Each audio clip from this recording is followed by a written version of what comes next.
6 strangers must return to the wilderness, surviving for 25 days with no modern technology,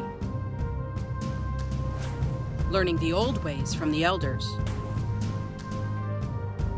to reconnect to their past and find what truly matters.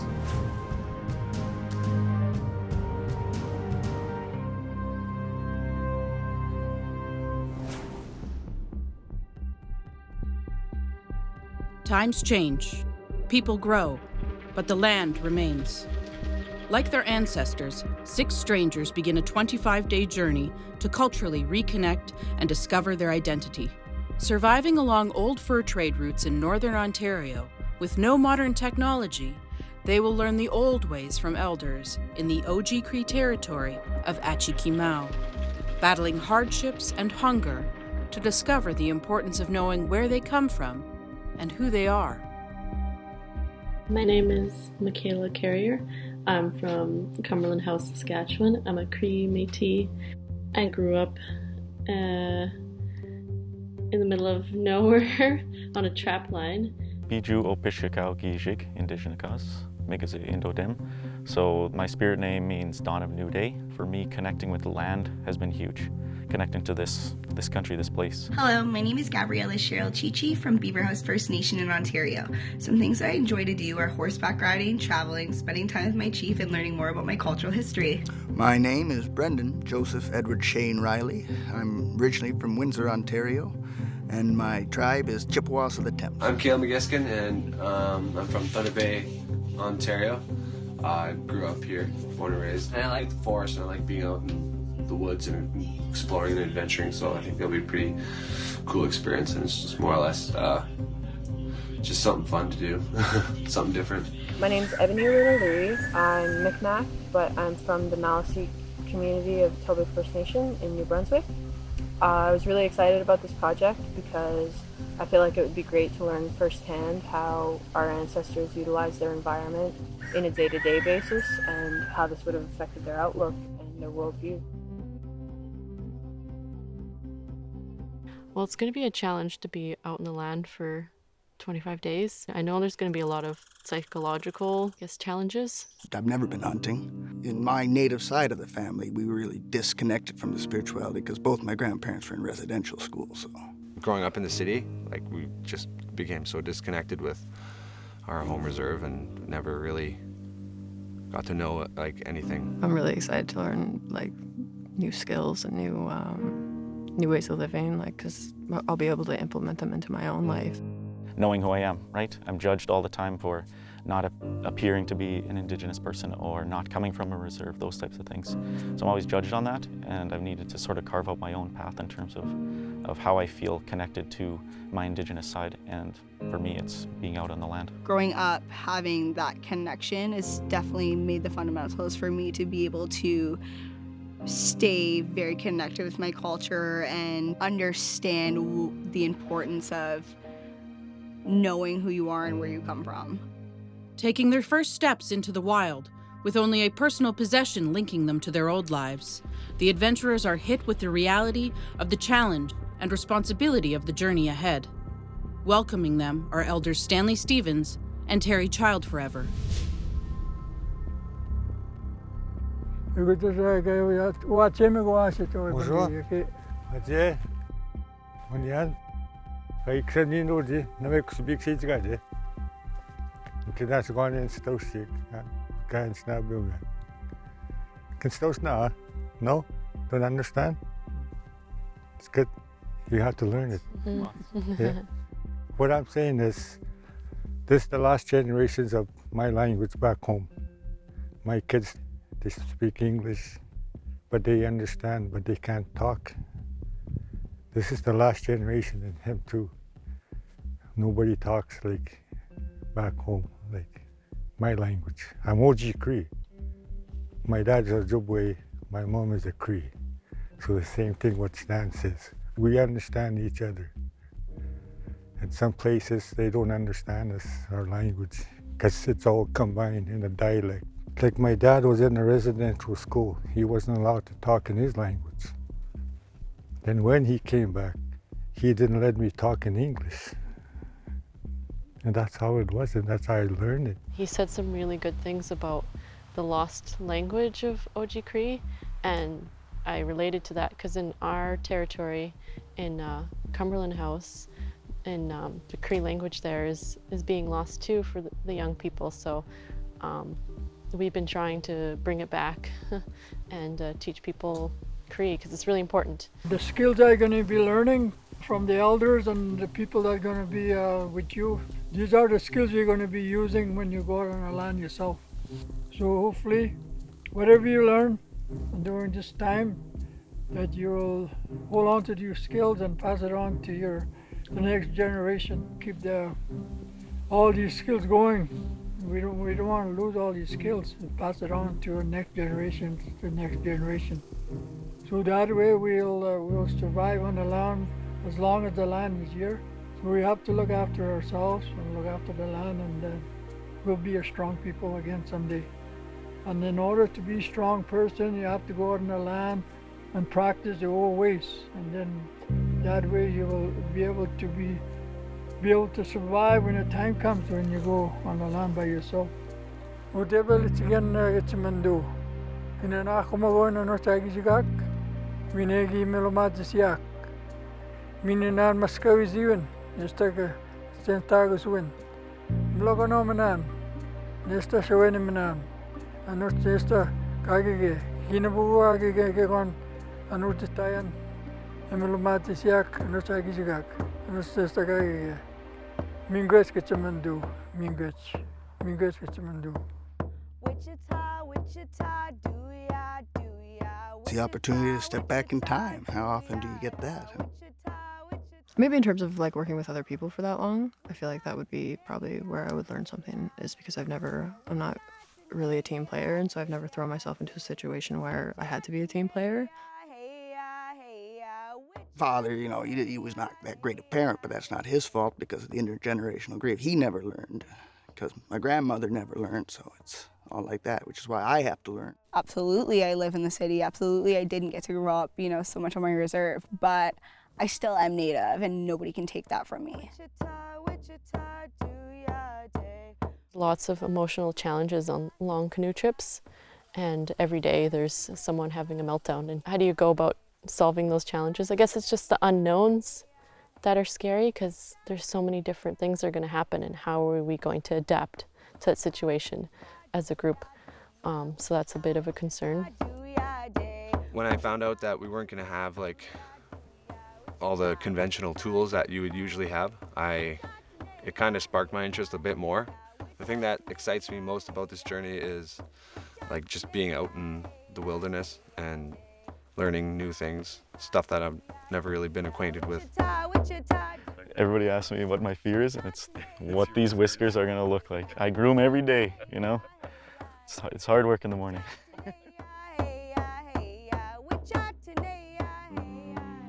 The struggle and importance of the journey sets in, overwhelming some with what lies ahead.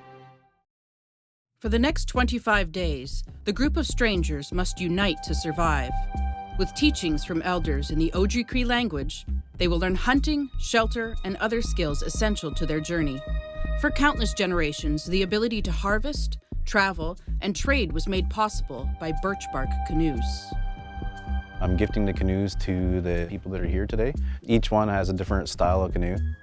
Birch bark canoes were sourced from the trees, roots, and materials surrounding Ojibwe people, providing a sustainable method of transport that glided over the waters. Birch bark is used to line the hull, shaped by white cedar gunnels, bound by spruce roots hand-picked from the soil.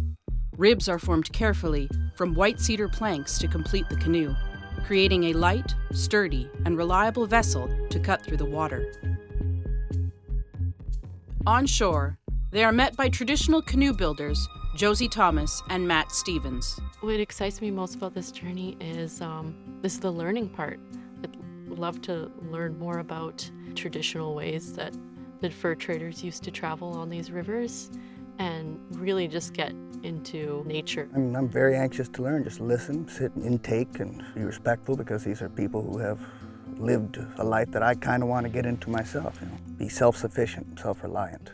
Hope that after this, the 25 days, I'll have more of an appreciation for the traditional values and teachings and survival skills that I'm taught by the elders. These waterways are, there are roads, there are highways, so our primary means of transportation were these Jimanag. Everybody east of the Mississippi River, we're canoe people, and then when you go west, they're the horse people. Paddling a birch bark canoe is quite different than a regular canoe because it has no keel on the bottom of it. It's like jumping on a flying saucer or a crazy carpet. I'm hoping right now that they don't flip the canoe, or I hope the water is not that cold if they do. It looked like we almost tipped when we were getting in though. They both sat on the same side. That was kind of funny. When we got in the boat, it started all sinking in for us, and I think we all kind of realized like, yeah, we're definitely going to be in the woods for the next 25 days now. After a nerve-wracking paddle, they're not yet ready for the rivers and are called back to shore to learn the skills vital to repairing traditional canoes. Stripping bark and making pitch to patch holes could mean the difference between life and death on the frigid waters. So in order to seal them up, we're going to be using some of nature's finest tools ever. Okay, we got some wigwas, some birch bark, and we also have some pine pitch. Today we'll be using spruce pitch or spruce gum. What we want to look for is just the crystallizing of the sap that comes out of the tree. You don't want to cut into the tree. You just want to find the pieces on the outside of the tree. Pop some of this off. You'll see how it's coming off here. Small pieces here. Now, the bigger the tree that you get, the more sap that you're going to be able to come off, right? So before we decide to leave this tree, we all want to just honor this tree.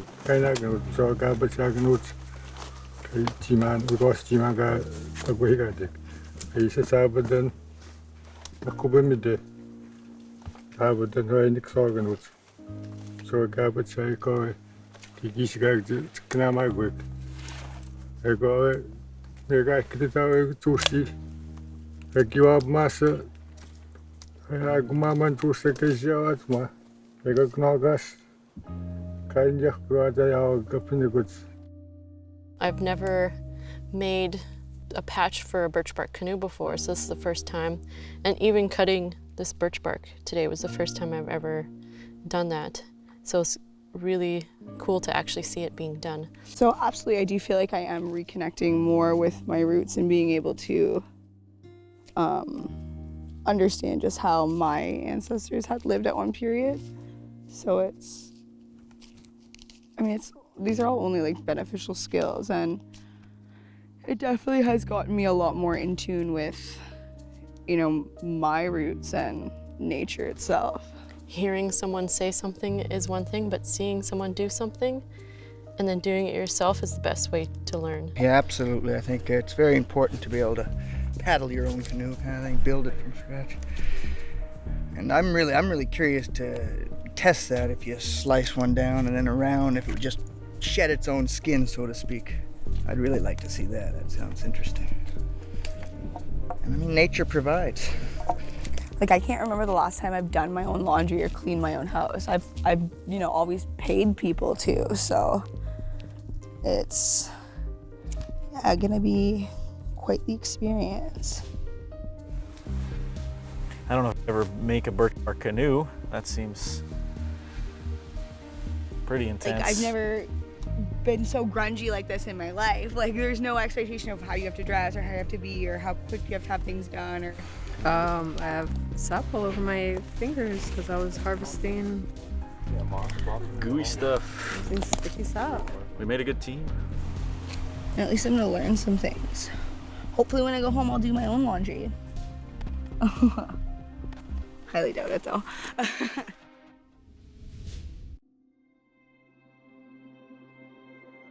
The daily demand of food, fire, and shelter have not yet been realized by the group.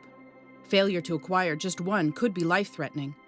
Before their journey continues, they must complete their teaching of turning spruce gum into sealant. So you saw how I mixed it together, right? I crushed up the charcoal first, let the sap drain down into it, then that's when you mix it. Once it's all nice and mixed into a nice liquid, then you put just a little wee bit of the bear grease into it, mix it up, and then that's how you'd put it on her.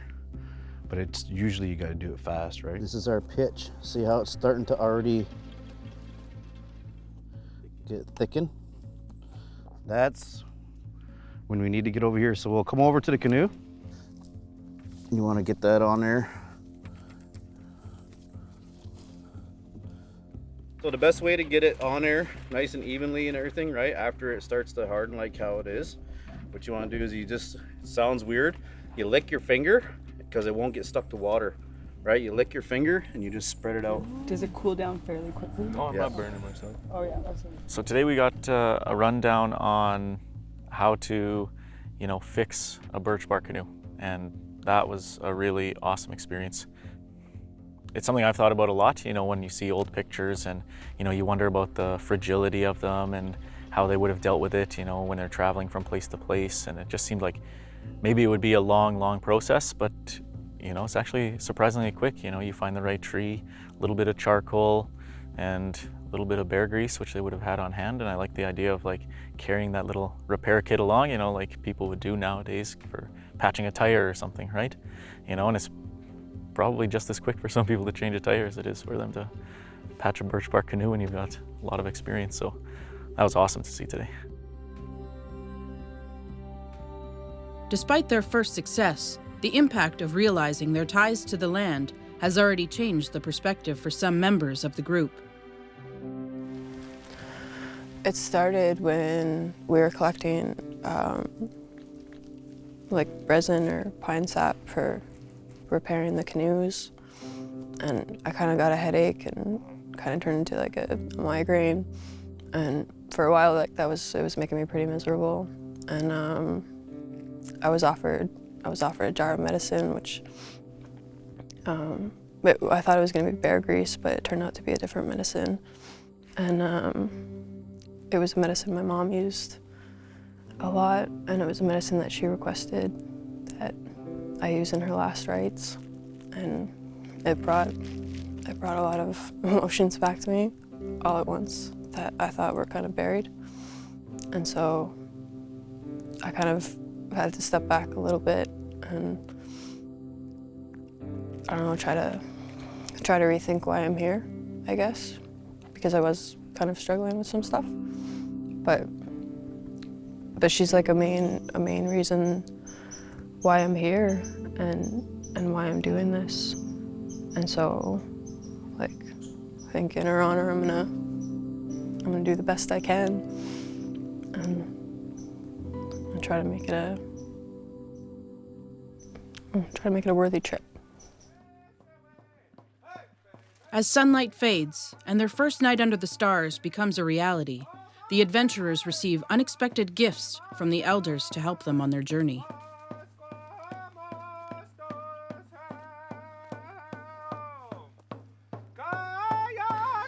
Tudzgi susem bagi. Go ahi. Go mana besin. Kakis ksigagi. Mun kodza. Yeah. Sugupik. Was te goon. Senabadak. And then? Clothing, furs, tools, a warm fire, and a few days' supply of pemmican are a welcome gift to the hungry group, who will soon need to rely on each other in ways they've never experienced before. Yeah, chigahigan. Pagakon. Only one.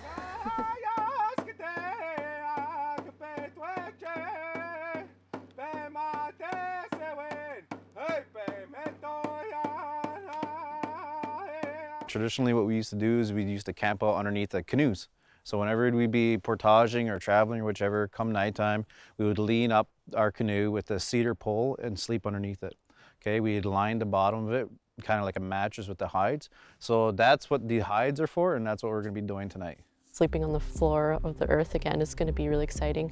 I haven't really done that before. I've done lots of camping, canoe trips, and living in the woods, but we've always had some modern conveniences, you know, like tarps or just different things that you take for granted. So this is going to be a big learning experience. And that's what I'm excited about. With the temperature dropping and elders departing, they must work together to create their first shelter and collect enough firewood to last the night. Basic tools, the materials around them, 3 canoes, and each other. This is all these strangers have. From now on, they must learn to rely on each other. They are on their own for the next 25 days. Our first little smudge of the group. Yeah, first smudge. First night out in the woods. Yeah. Day 1, let's get it. Night 1. Looking forward to the rest of this journey with all of you guys. It's been great getting to know you already. Yeah, like you guys are all super close. It's the most fun I've ever had being in like the most challenging situation I've ever been in my life. So it's nice. Like hopefully we all can learn a lot. There's a change in the tides. Our people must grow. The land remains a part of us. Our culture will survive. 6 adventurers can regain what was taken. They should listen to the waters, find truth in the wild, and share knowledge with the next generations. Who we are is not lost yet. Who we can be is our choice. Mother Nature is our provider. Can we rediscover our link through the elders? Is it time for our way back to begin? Udebelitigan Inanakumawon no tagizigak. Minegi melomatiak. Mininan maskawiziwen. Nestaga stentagus win. Blogonomenan. Nesta shaweniminan. Anot nesta kagige. Hinabuagige gon. Anutitayan. Melomatiak no tagizigak. Nesta kagige. Mingwes kitchamandu. Mingwes kitchamandu.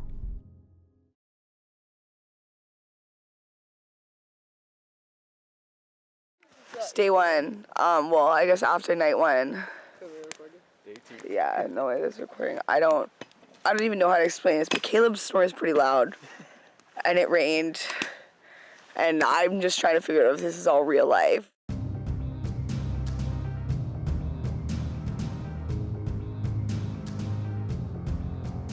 Six strangers must return to the wilderness, paddling the old trade routes of their ancestors in northern Ontario. Surviving for 25 days with no modern technology. Learning the old ways from the elders. To reconnect to their past and find what truly matters.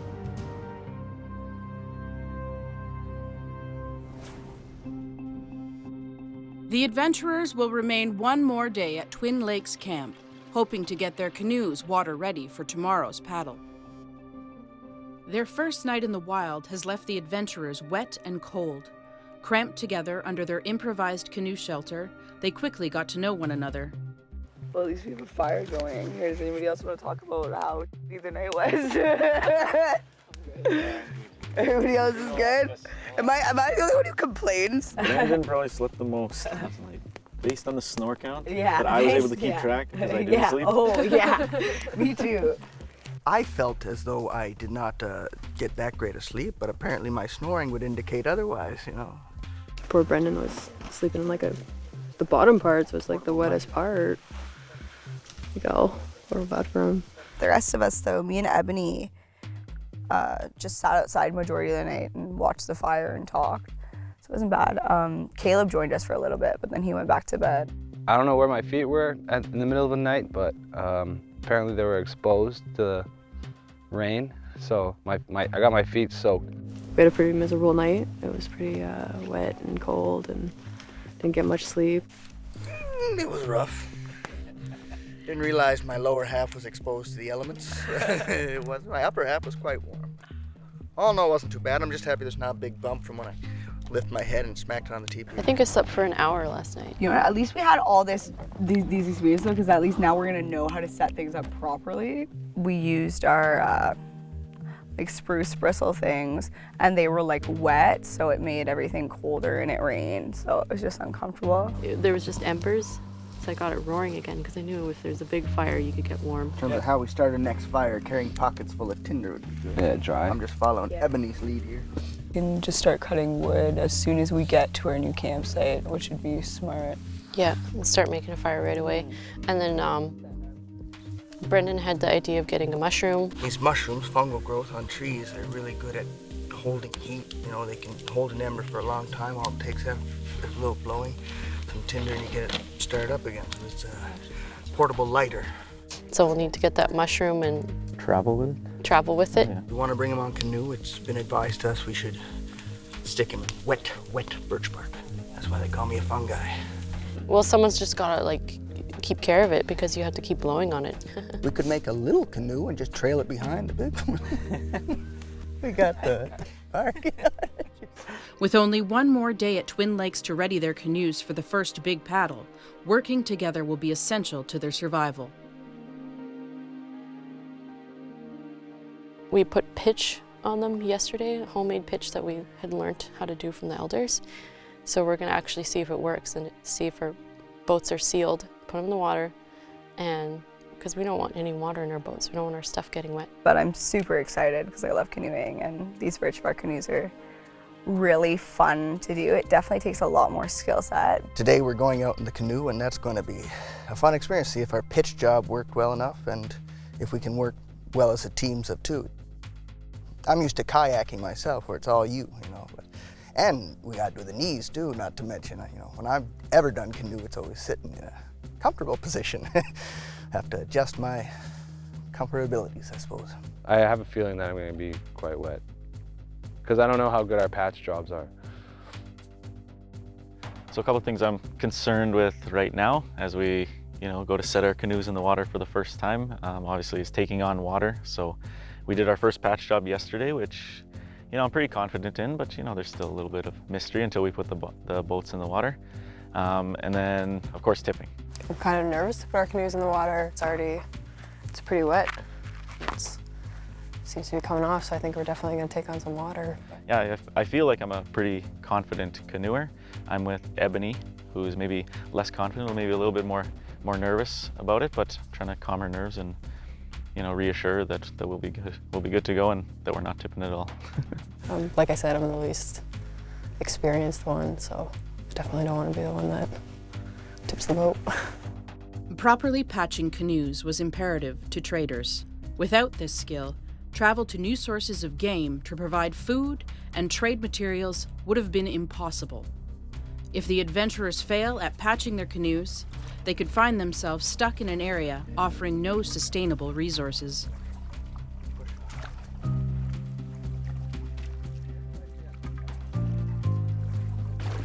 It's filling up really fast. Like I can see it gushing in. It's not a good leak. So we can wear a patch up on it. At least I know where it is. You guys look badass. You guys look pretty badass yourselves. We're a patch up. We're really scared. It's a very tippy boat. That's good. I think we got the swing of it. Yeah. We didn't tip. Yeah. That's all I have to do is breathe. Easy. We've got a lot of water in there, we gotta patch it up. I think it's coming from the back, because up here it's just completely dry. But it could be also from... I saw some come from right under you, but... Could be from there too as well. Probably under me too, it's probably pressure we're applying, maybe making just a minute crack. Yeah, probably. We'll have to figure it out. With their canoes needing more work, the adventurers must also consider all of the roles required for a successful camp. While testing their canoes, the adventurers had neglected to keep their fire stoked. Without it, they will have no way to cook, make pitch for their canoes, or stay warm. In the wild, it is one of the most basic but essential keys to survival. Awaiting them at camp is Elder Charlie Baxter. Tensei. Umaga bisayan, umagi ditian, giwa ma umayaig iskutegi. When I came here today, I noticed that the fire was out, and so we're gonna learn how to make fire again. Well, I hope so. We hope so, right? Yeah, we hope so. Hey, good day. Aha, egotetas asa iskote kabut women. When I got stone to put doing, where scotch we got to got given to put to an annual. A sin, yeah, but jagging even. And I had to scare got bang out, I got to go. I single we not think we should not go. You again, I would just sin. I got to got take. Where? Chibutuan anyong, wait the shower nung mawin with the you and Jim again. Wait the wish got to wait the wasagaya wapan. In our area, in the North community, you wait the North community, kind of chumas sannyasi. There's no flint nearby on my in the scheme. I eat a sha, we got the kind of man. You would just sin gagi a motorman, and know it does be shagging yab.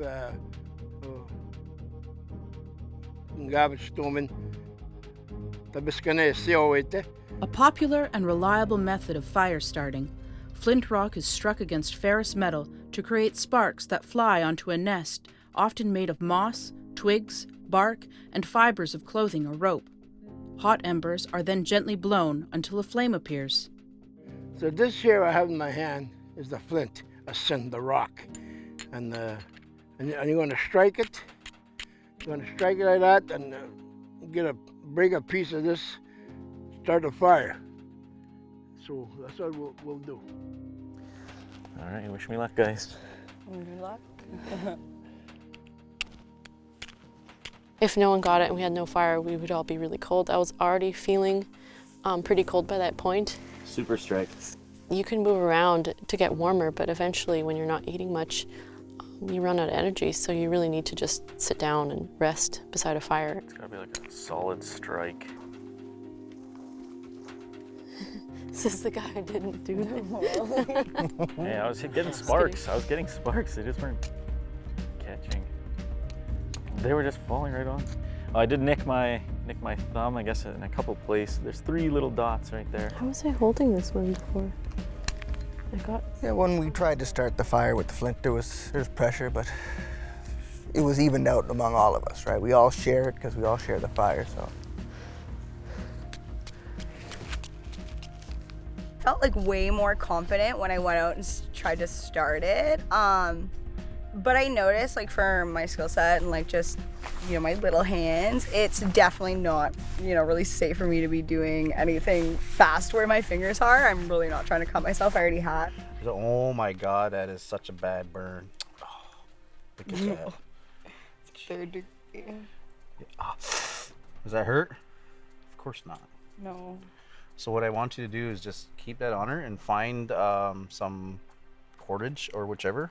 But when you put the moss on it, always this on the cut, right? That's kind of made it a little bit harder to do things too because it does hurt. Okay, I'm done. I didn't expect anyone to really get it, to be honest, just because like everyone had had a turn, everyone had had a run through, and like only a couple of sparks had come from either one of them. Oh, I see them. Oh, there we go. Make it rain. Then it's like spanking that metal with the rock. I kind of thought Caleb would be the first one just because of how many like sparks he was creating. I don't even think I got any sparks at all from mine. Want me to try again? Yeah, go for it. Give it a try. Try the axe too. I'm gonna try this. This has been proven over the centuries. Not recent centuries. Yeah, apparently not today. It's really frustrating to have nothing happening when you're striking it and there's no spark.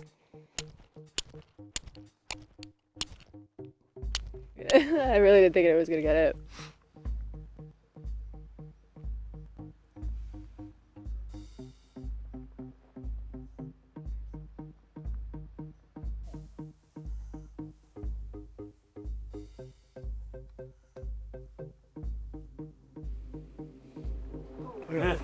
Oh, there it is.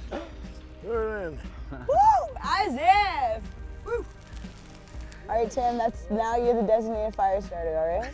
That's you. Every morning. Tim eventually got the fire going and that was really amazing. When it lit up in his hand, it like There's a huge flame in his hand. He had to put it down super fast. Oh yeah, I was excited. That was because it was kind of starting to get really smoky, and I wasn't sure if it was eventually going to catch, and all of a sudden, boom, it just lit on fire and just kind of startled me, and I was able to, you know, start the fire for the team, and that was really cool, and you know, I had the big smile on my face, so. The look on his face, he was so happy. I was like, oh man, I want to do that too. Like, it looks really fun. Maybe it's worth, you know, scraping your fingers up a little bit. So it was a lot more rewarding, like just sitting by the fire that you knew that you lit with literally one little spark. I don't know if it was just a one-off, but yeah, we'll try again, and we'll have to try again. So I think we'll all become pretty proficient over the next few weeks of building fires.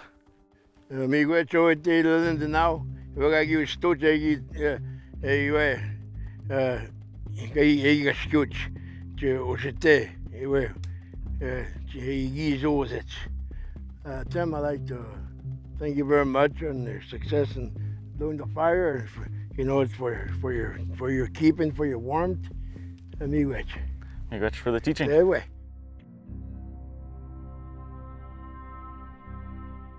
After their first night surrounded by the wild, the adventurers are hopeful something they heard could also become food. That beaver was like right there, eh? Right there.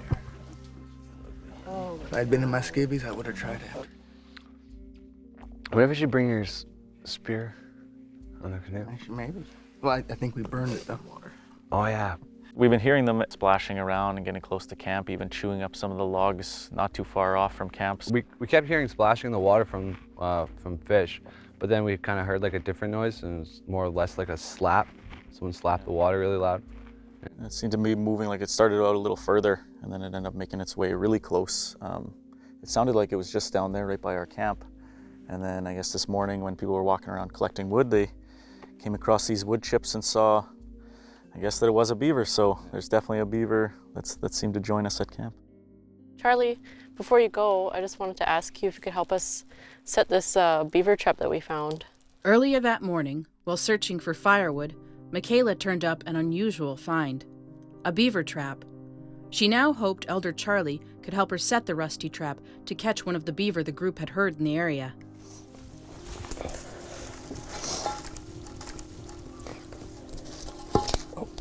Okay. Well, the first time I lit it, the flame went over the edge and caught it on fire, which they had warned us about, but okay. It was just too hot. The flame just reached over and lit it up. Salvage it. Salvage it. How? I don't know. That's a good question. Scrape it off. And start again.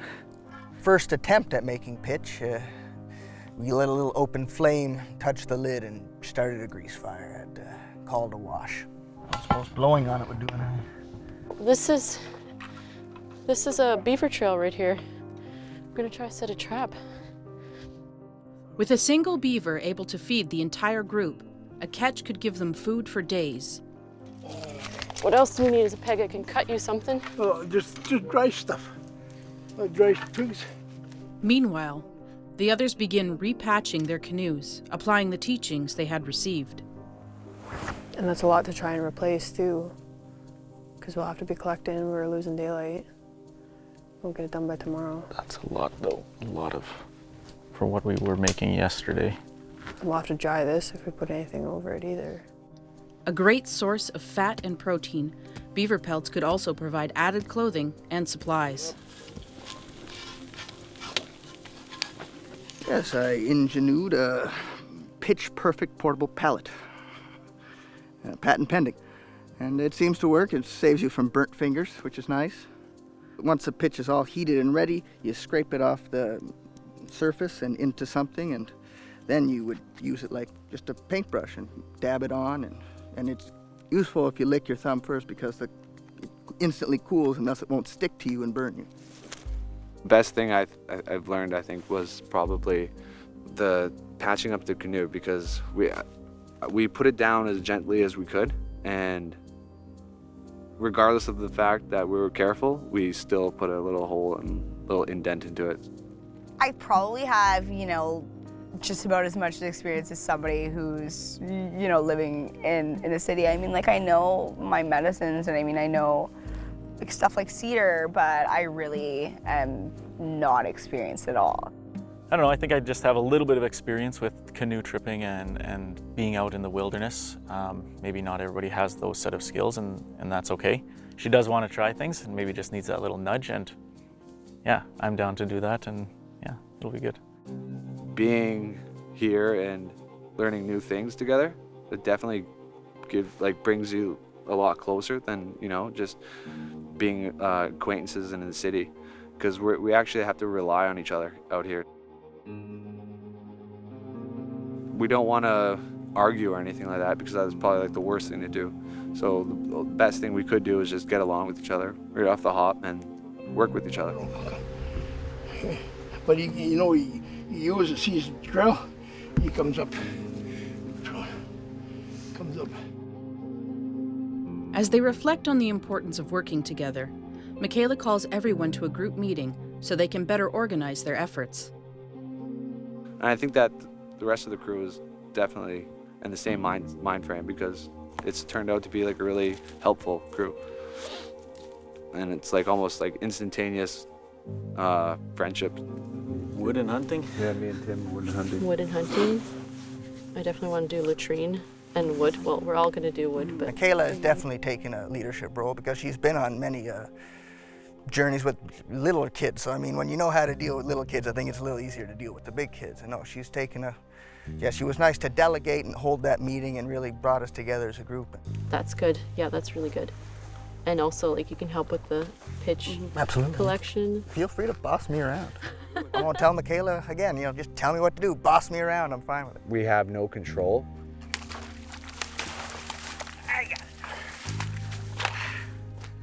Good horse. I guess we do need a plan, and it was actually really good that someone actually stepped up to the plate and took that leadership role.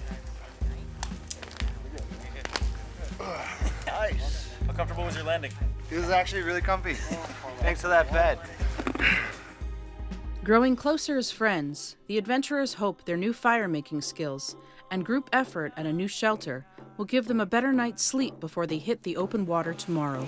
I always love to share these kind of things because there's a lot of people, you know, especially who are Indigenous, that just don't, you know, like they're almost kind of like embarrassed of it, and they don't, you know, want to learn. They don't want to celebrate those kind of things, but these songs, like, they always have like a story behind them, and it's important that we do keep those type of teaching, because like it's another thing like our language.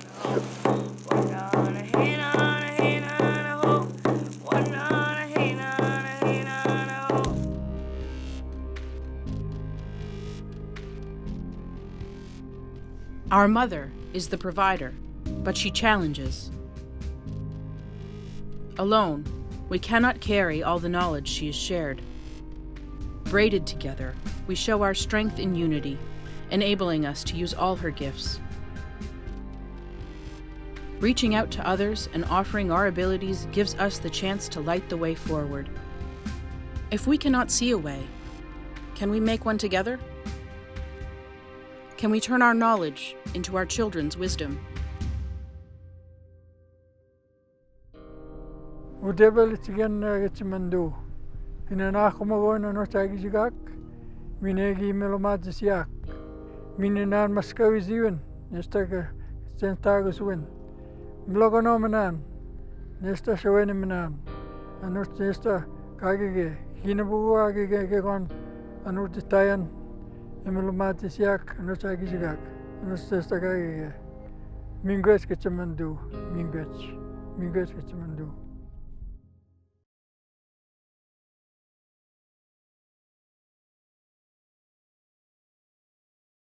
Today we're going to be constructing a wigwam that is in a conical structure or a cone structure, much like a teepee.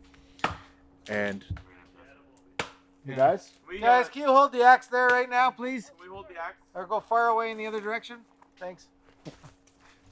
a little bit of column A, a little bit of column B. Yeah. Hold off and stop doing it.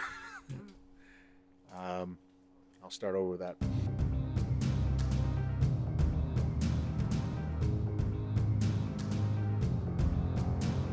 Six strangers must return to the wilderness. paddling the old trade routes of their ancestors in northern Ontario, surviving for 25 days with no modern technology, learning the old ways from the elders, to reconnect to their past and find what truly matters.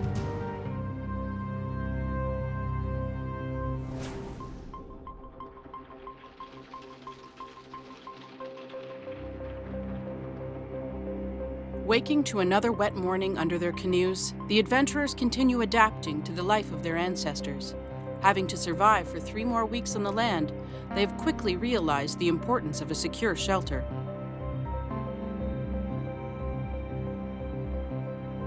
Well, I mean, the first use of a canoe is not really a shelter, so a canoe is kind of just a quick method to get under and covered. It rained during the night, so but You were tucked under the canoe. I was cozy. I was cozy. You were cozy. Yeah. That's what you get for not going to bed early. Yeah, I guess I was comfy, cozy. I was warm. I didn't actually get comfortable to sleep very well, but everybody else was snuggling up against me, keeping warm, and this guy had his hand in my face at one point, and people stroking my hair thinking it was rabbit fur. I'm happy to see the morning come and progress to another day. Having to cooperate and keep a good pace, their first paddle to a new camp will see them covering 3 kilometers as they learn to work together in the canoes. Moving from Twin Lakes, they aim for Fallen Tree, which offers a similar environment, so they can apply the teachings they have already received.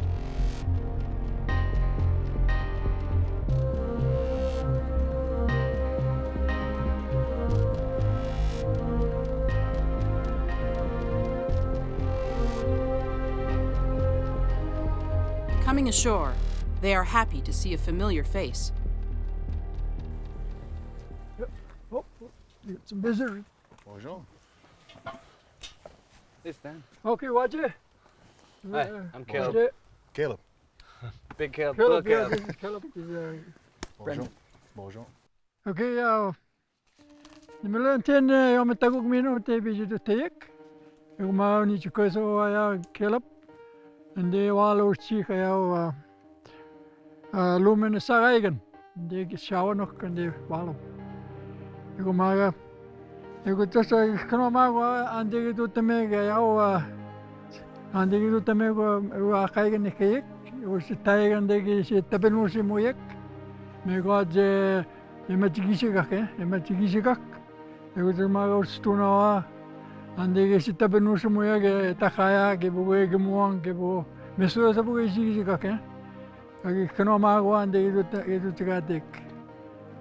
Itu sa kino tu suka stuna wa kino ke uma itu temeke kino buku tu tanawa. O buku ke kena mago kino tu suka mesura ke buku senemu wa itu temeke. Mi itu na cekate gue tapi nusumu cekate. Mi udah mesti gue o mesti apa cak. Cukupi gue na aku mesti gue apa tuna. Yo itu ya isi tapi nusumu ya kita bekak. Yo kita skuti ada ke o tuna asyik ke sewasu ya ke. Mesti kena mago o ni cekate gue. Ni cekate ke kena mago ande itu temek. Anin bojo. Kenu nene dish nakas paso na shin dorem. Mississauga in the Schnabe in Endau. Pamadash Kodeang and Donjaba. Bojo, Bojo, Bojo, Bojo, Wanana Bojo. My name's Caleb. I'm from Hiawatha First Nation in Rice Lake. And Mississauga Ojibwe, and I'm a survival instructor. I'll be teaching you guys today how to stay warm for once. To actually get warm for the night and to stay dry. We're gonna make you guys a shelter. We're gonna show you how to make a lean-to, which is the simplest one to do for this. It's been used by our people for thousands of years, if not longer. They're very simple compared to other shelters. We don't have bendable poles here. We don't have really good bark this time of year to peel. So we're gonna be depending on boughs, poles, and a traditional fabric that was used since the 1600s. That's canvas. We will depend on that only if we don't get enough material to construct the shelter. Canvas has been traded to our people from old sailcloths from the French and the English since as far back as 1623. We've got a long history using this throughout the fur trade era into the 1800s and beyond. So everything is going to be old school today. We're inside Ojibwe territory within a beautiful part of the boreal forest, the southern central area of the boreal forest. And it's a beautiful territory that Stan and his family have been on for, well, since time immemorial, since before there were stories. So this is a really, really beautiful space and ripe with resources that are gonna be able to keep you warm. I've heard a few stories. You guys have been out here for a few days now, cold, wet, probably a little hungry, a little tired, not getting enough rest. We're gonna try and rectify that today. We only got a few more hours of daylight, so let's get to work. One of the most effective methods of a quick and sturdy shelter is the lean-to, a solid frame made with a ridge pole lashed between two trees. It supports a wall made with interwoven branches covered by a layer of boughs. A fire is lit at the front, keeping them warm throughout the night. So between this pole and that tree right there, we're gonna put a ridge pole. We're gonna first have to clear this area. We got some brushes come down from windfall. We got some small firs in here. We got overhang. We've checked the area for widowmakers. There should be no trees that can come down in here and harm you if they're dead standing. But there's a lot of stuff that can gouge you in the eyes, gouge you in the mouth, and that's just not a good day. So we're gonna clear out as much of this as we can. We got a couple of logs as well that we're gonna have to buck and move, which we can probably use for the structure of the shelter or for your firewood, and it's gonna help a lot. So first things first, get the stuff out of your eyes. So reach as high as you can, break the branch. Break it as close to the tree as you can. If you can't break it as close to the tree as you can, like if it's still sticking out quite a bit, you can always take the handle of your axe and clear it. So it all comes off fairly clean. Are you using the handle so you don't dull it? Yeah, you know, and also you just don't need it. You just need blunt force trauma to really get this stuff to come off. So clearing it off as best you can, as high as you can reach, because we're gonna be working as high as we can reach to make this shelter, and it also gets rid of all this debris, and this is really good kindling to start the fire with. Same with that side, and then once we get that clear, we'll start working on the ground floor. All right, so get to work. With the moon already rising, the adventurers are running out of time to complete a shelter large enough to keep them all warm as the temperature drops. Hard at work on building their first proper shelter, the adventurers are excited at the potential for a good night's rest. So far in this journey, our shelters have been made largely of spruce boughs and canoes. So there is not watertight, and we have had a couple damp nights. But you know, we come together as a team, and that's what we're doing now to build a better shelter. What's the most beautiful part to this for me is we're reintroducing them to their ancestry. We are connecting them and reconnecting them to the heritage that goes back way before contact. Other than the canvas, everything here, their ancestors had way back 2,000, 4,000 years ago. And so that is extremely beautiful to me. That's really magical. And if they have the chance to connect even to one little thing, like how to split roots or how to clean spruce roots or how to break a bough, that's a chance for them to think that their great-great-grandmother or their great-great-great-granduncle knew how to do that stuff all the time and did it. And then go home and show it to their family or show it to their siblings or their kids. And that's awesome. It's going to be like this. Okay, like this. You tie down. Then after that, you put more wood there. The teachings are bringing the team together, with some exceptions. I mean, but the thing is like you still have to consistently, like somebody always has to like stay up and like feed fire, and like it's just getting exhausting. Like I've had like realistically no sleep, and then everybody else snores, so it's like I can't get to sleep because everybody falls asleep in like somehow 5 minutes. The reason we want to put the ridgepole on this side, this is where all the weight's going to be coming from. Oh, okay. If we put on this side, now that root is the only thing holding it on. So this way the weight can help pin it against the shelter. Always keep your ridgepole on the inside of the shelter. If not, this thing becomes a deadfall trap. And I'm sure Stan knows enough about deadfalls. You don't really want to be caught in one. You break your neck. Big Caleb told little Caleb, go get some trees, bigger trees, because I guess mine weren't long enough. But that's good though, because at least my feet won't get crushed. I want you to have your feet down here and your head up there. We want to make sure your heads are past the ridgepole a bit so it doesn't land right on your heads if it does break. Kind of helps. Yeah, I'll go a little further. Oh, this is good, this is good, this is good. What, that's good? Yeah, that's good. Okay. I really hope that it's tied well. I don't really feel like having that thing Hit my head in the middle of the night. Might clip my forehead. Yeah, that's okay. Just gives you a better story to tell when you get home. There's a lot of benefits to constructing shelters from the land. First and foremost, it lightens your load. The more you know, the less you carry.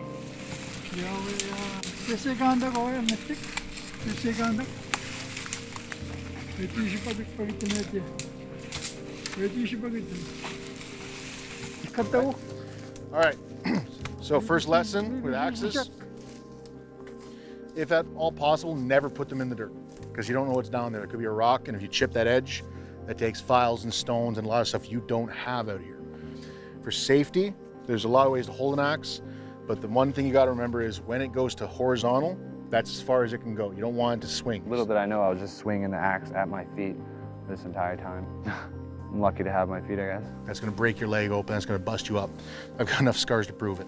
Because I did have an accident. As I swung down, the piece of log started to tip and I just sort of ricocheted off it and it did go into the side of my leg, which wasn't fun. Do not try to be powerful with an axe. Try to be precise with an axe. Be precise, not powerful. If it takes 20 chops to get through a log, then it takes 20 chops, but at least your feet are together and your hands are still intact.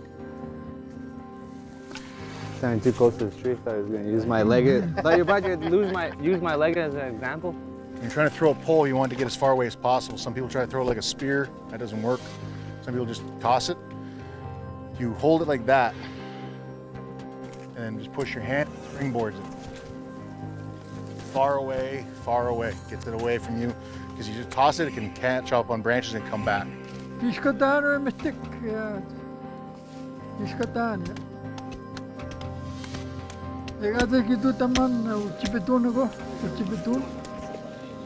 Yeah, any roots that are stuck in the ground, yeah. Find those roots though, because we're gonna be needing those for binding. We want nice, big, strong roots. We're in a really good spot here. We got nice mossy ground. We got a few larger conifers. Most of these look like balsam fir.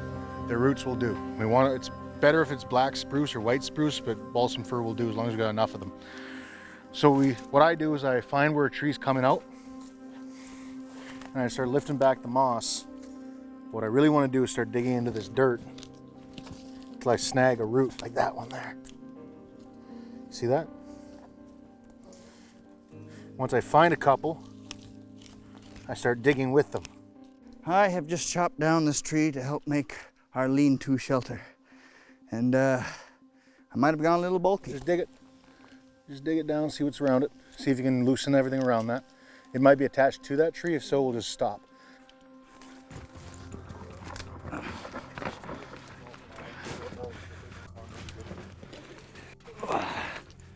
Got one.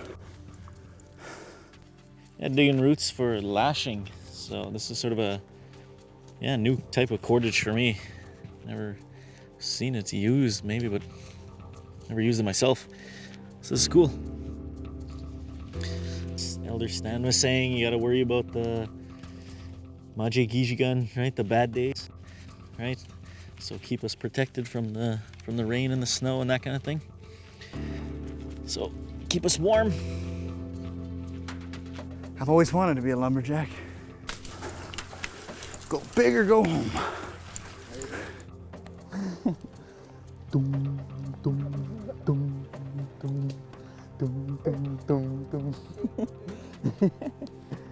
Other way it's going to help them is it completely reconnects you.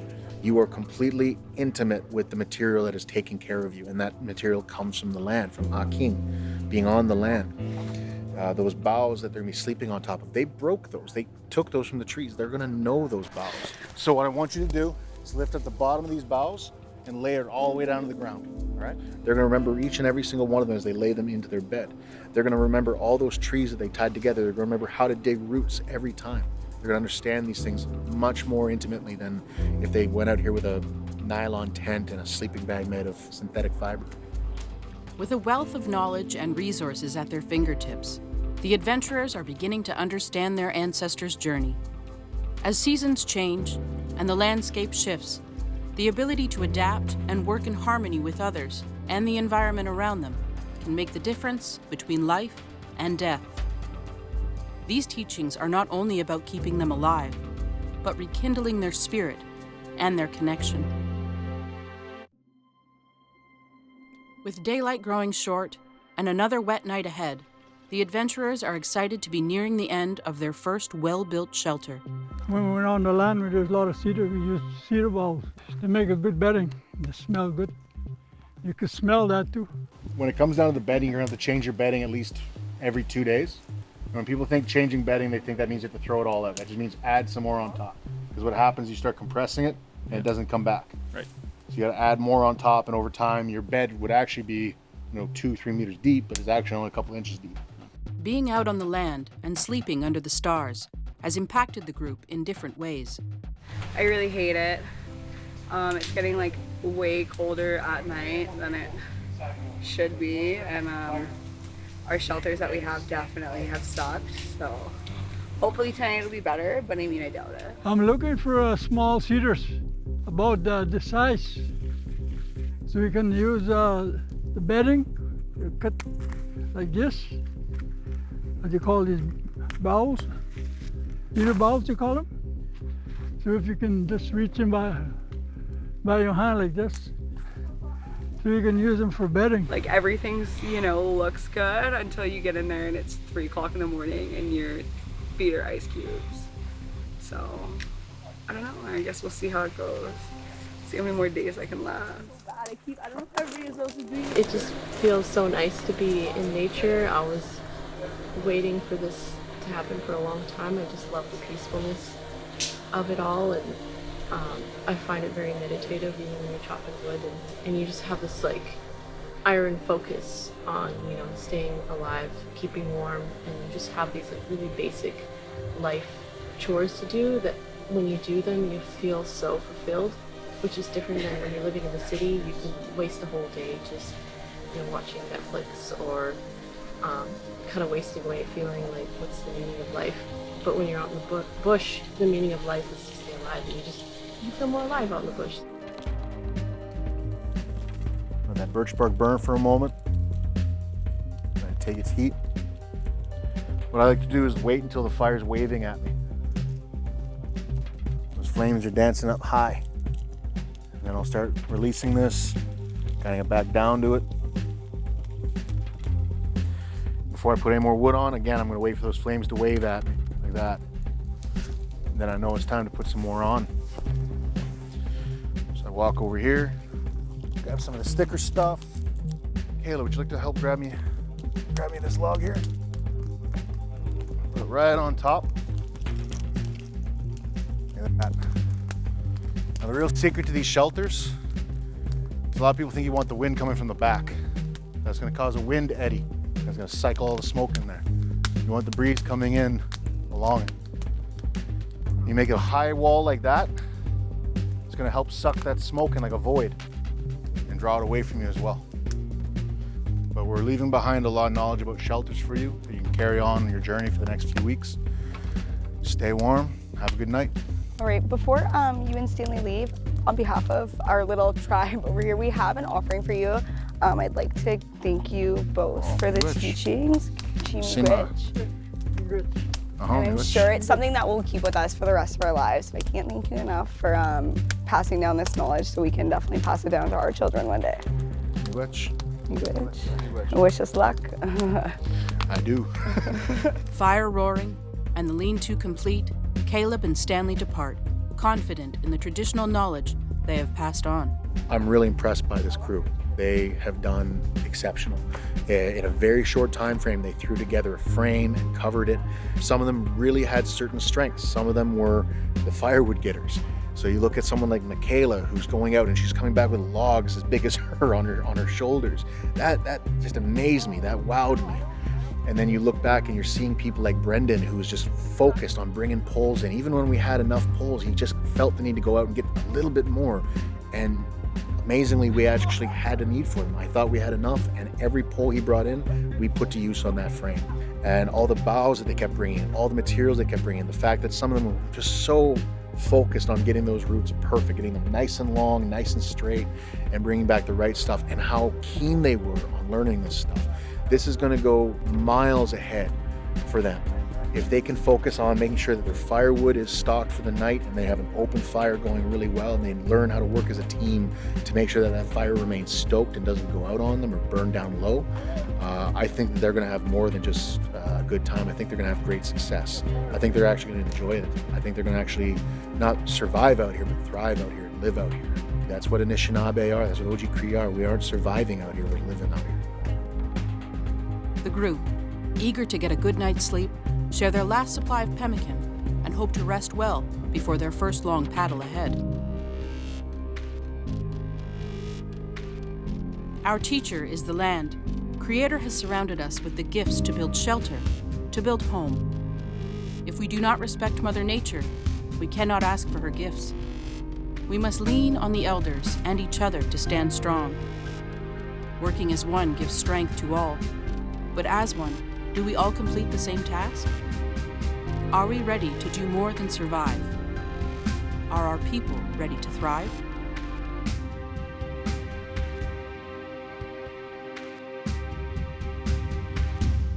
Udebel itigen gitmandu. Inana kumago na nortagi jigak. Minegi melomadzisiak. Mininan maskawi ziwen.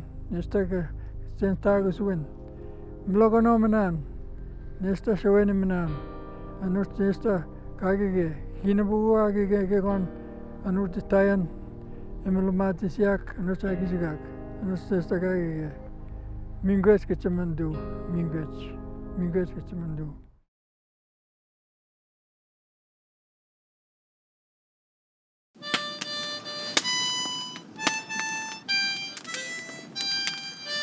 Crack in the bottom of it. It's okay. Oh shoot. There's a crack on my bottom too, so it's mine.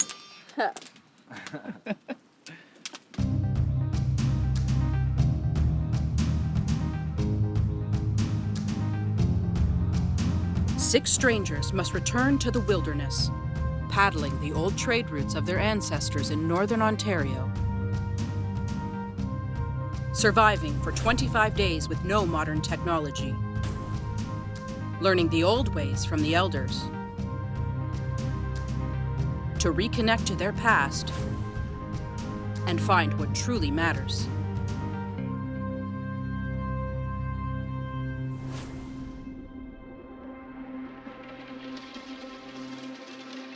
Most of the adventurers wake thankful.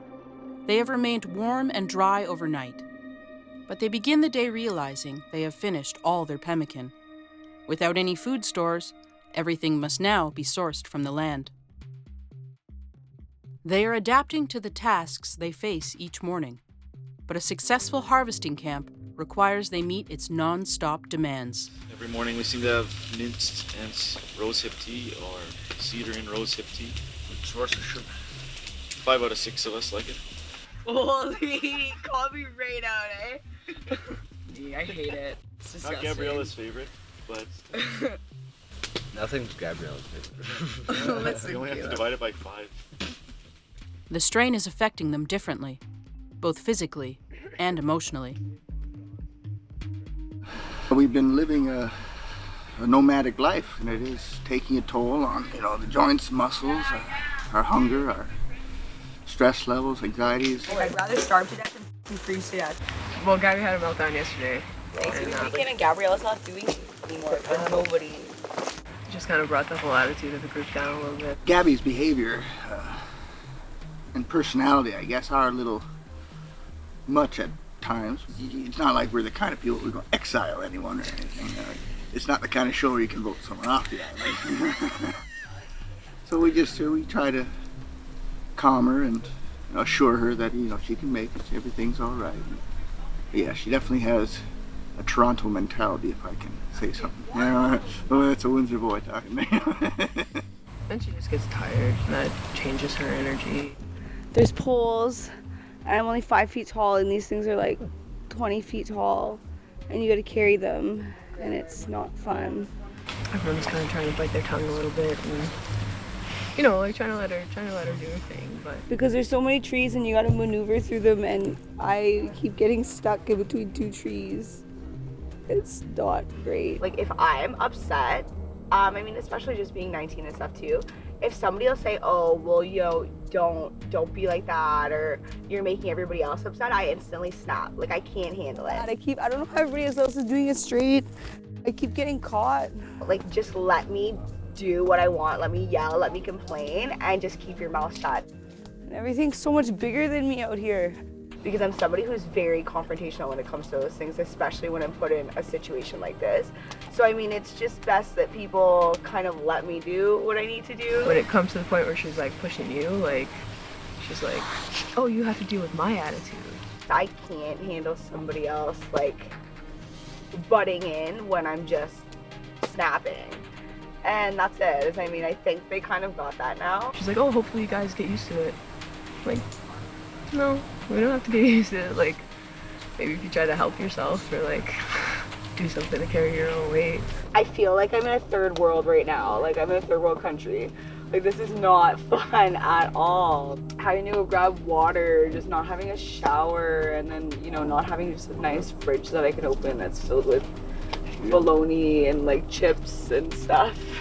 I think a lot of us are too struggling with the change in diet. When you have like a high sugar diet, you tend to crash a lot once you stop eating sugar. The food situation definitely is an ongoing thing. Like, we, you know, have like a lack of food. It's not fun. I mean, thinking about where you're gonna get your meal next. We're together all the time. Like, when we go to sleep, we're all like compact, snuggling. We got a good snuggle puddle going on, and yeah, we're together nonstop all day, all night. So I think maybe she just needed some time alone. Yeah, she took that time and she came back. She was fine and everything was back to normal again. She's making like really good progress, and it's understandable. Like she said, she's not used to this environment. Like, it's not an easy situation for somebody who's never even been camping before.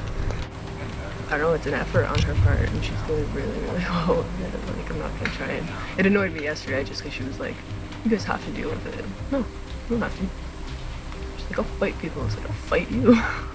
But at this point, you know, I'm pretty good. I'm feeling alright this morning. I had a good sleep, so I can't complain too much. Like I said earlier, like, she's teaching me patience.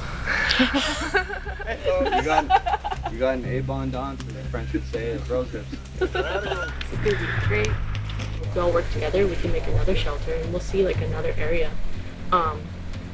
To be frank, I'm getting a little sick of this area. It's hard to get to the water, so it'd be nice to have a place where it's better access to the water.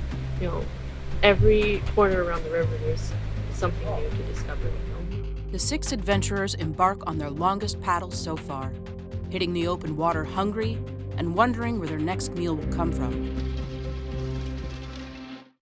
The relentless lifestyle of those who traveled these trade routes before them sinks in deeper with each paddle. Traveling from Fallen Tree Camp, they will nearly double their previous day of paddling. With no idea what awaits them at Fish Cove, they must take to the open water for the first time as they seek a brand new area to set up camp.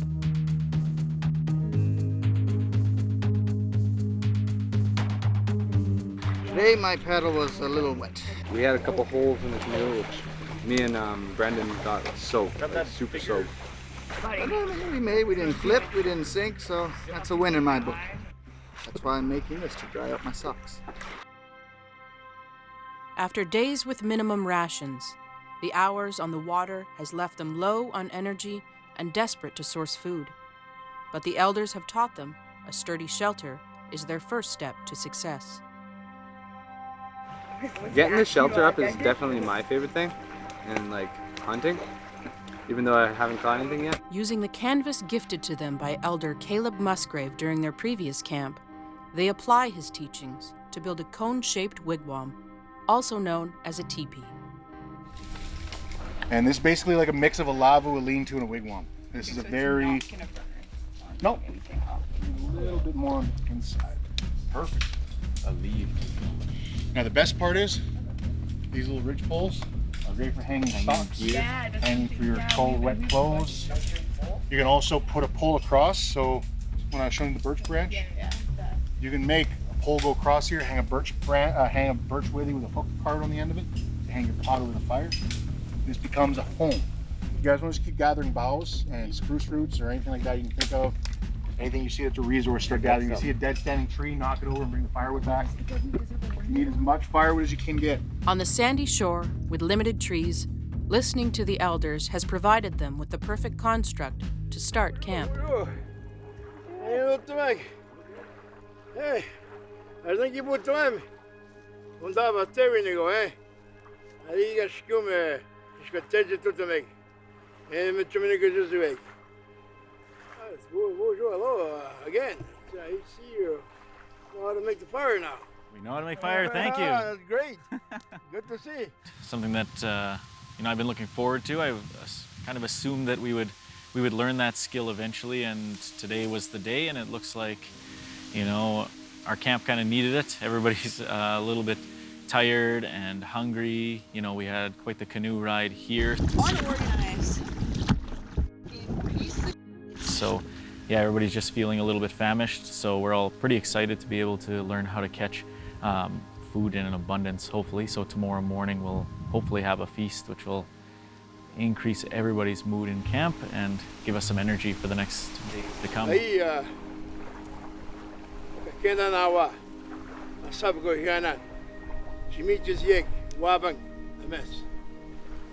Today we will show how to make a net, so that way we can have fish to eat tomorrow. Follow me. Wait to get shaman. How? Come follow me, my subgojanan. We're gonna make a net here. Let me know. Let's back to. Oh boy. All right. One way. Talking in the rope. You got Mokuman? Cut the length of the rope. Elder Charles guides the adventurers in the traditional method of tying their own fishing net from jute twine. What you do is you get a rope, you get the right side and the left side of the rope, and you tie it.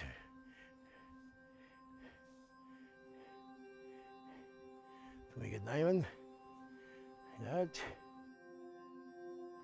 And the mess, the tabitan to set a net, to know where they are. You look at rock points. There'll be rock points on the lake, and they'll be made with grass. That's where pike hang around. Okay, can come here and try the twine here. Just loop it again.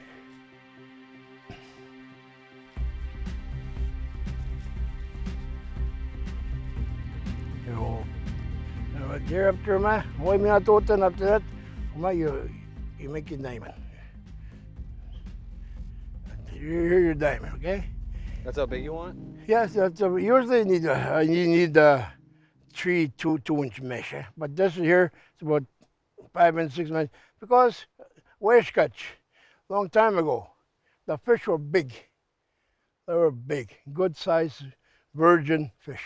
They were big, and like today, we're overfishing the areas where we are, and and they're getting smaller and smaller. Not enough time to grow. Okay. So should we make it smaller than that then? No, me. That's good. I'm pretty confident we'll get something, and once we check it in the morning or something, I'm bound to catch something. So I'm looking forward to it. And it'll be a nice fish fry anyway.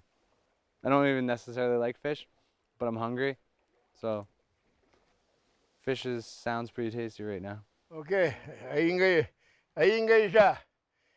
Sabot yung nando magishi pagitoing kumasay kaning. I'm gonna go get the net that we have here. It's a gill net. I'm gonna find a location on the lake here where we're gonna go set it. I'm gonna do by nab and the gauge just and I'll find a place where we can set it. I'm back, I'm back. Oh my. Try that. Just the diamond. How do you tie it? Yeah. How do you tie it? Passing on his lifetime of experience, Elder Charles instructs them on the best areas to set their net in lakes or rivers. Although simple, this traditional method will only be effective if they continue to work together expanding and lengthening the net. The toughest thing for me is my own confidence in what I'm doing. Like, I do have a lot of experience doing what I'm doing. Not like a lot of experience, I'm not gonna lie and say like I'm really, really good at anything, but when other people take the lead on stuff, I usually just let them. And I'm like, okay, well, just, you're good, like, you can take the lead on that, and I'll just do what you want me to do, sort of thing. And then I kind of find myself being like, what do I do here other than, you know what I mean? Like, what's my skill here? Because they ask in interviews like about other people, like, oh, what's this person's skill? Like, Tim's been super, super patient. He's like, he helps people learn. He doesn't, I don't know, he doesn't judge people for stuff like that. So he's a really cool, like, paddle partner to have. So, and it's good for me because I'm not really good in the canoe or anything like that. So he's really shown me a lot of patience in that regard. And Caleb's just like hilarious. He brings the mood up like no matter what. He always has us laughing. And Brendan's just, his stories are incredible. Like stuff that he does, like, with his work, his smithing and all that stuff. Like he's teaching us about stones, like things I never knew. Michaela's just out of this world, man. She's crazy. Like she does so much work. She has so much experience. She's kind of become like almost a leader in a way, because she does, we kind of defer to her and stuff, like we find the thing, we're like, oh, can we use this? And then it's up to her whether we can or not. And she works the course. She's going all the time, like, just working, where other people are like, oh, well, just take a break, she'll still be chopping wood or whatever. But that's the thing too, she needs to learn how to defer, like, tasks to people, not take on the full workload for herself. So I think that's a skill she's gonna have to learn, is how to, one, be more confident in herself, and two, learn how to pass jobs on to other people and let them like help her carry the work a little bit. As their skills and responsibilities grow, these 6 strangers are starting to find their roles, and unexpected friendships are beginning to flourish as the adventure takes shape. Sunset is closing in, and the essential work of the camp needs to be completed. Tonight's shelter still has to be finished, and their new fish net has to be set in hopes of providing them with a much-needed meal. Getting the shelter up, going to collect supplies like boughs, straight poles. Those are definitely my favorite things to do. I think a fish net will get us some results. It was great. It was therapeutic. I like sitting alone and just kind of getting into a little bit of a trance about it. It's a small meditation to sit and work and do something productive while you're also sitting. It gives you that kind of, shuts down your internal dialogue, I guess. It's been a cool teaching, and yeah, it's something that I've always wanted to learn, and yeah, I think he's a good teacher who's able to show me how to tie it. It was something I was nervous about because these aren't my types of things, you know, the crafty type of thing like that. So it was good for him to teach me and show me how to tie the little knots, and it's actually pretty simple once you start to do it and get in a rhythm. So yeah, it's a good teaching. I have no peripheral vision right now. Oh yeah, for sure. Current equipment. Definitely, like nets are pretty effective at catching fish. You just have to wade out into the water. It doesn't have to be that deep, and you can still get quite a bit of fish.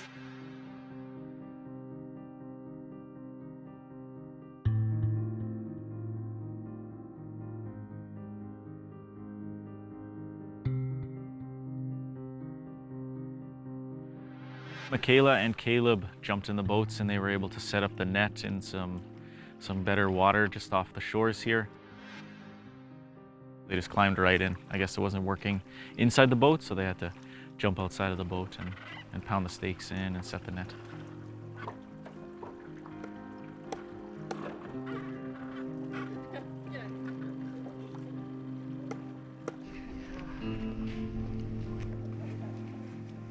I was able to prepare a little fire for them when they got back so they could warm their feet because they just climbed right in. Returning from their net-setting efforts, Michaela and Caleb take some time to warm up in the shelter beside a welcome fire built by the others.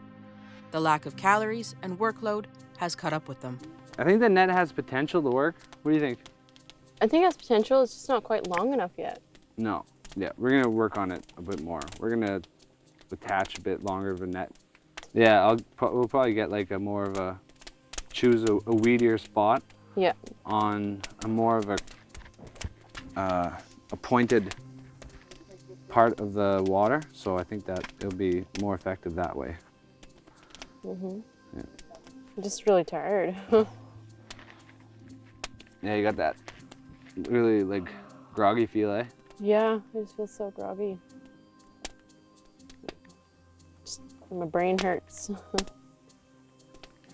But it's definitely settling in. Like the workload is immense. You either do the work and have a good night's sleep, or you don't and just freeze out and don't eat. So evens itself out.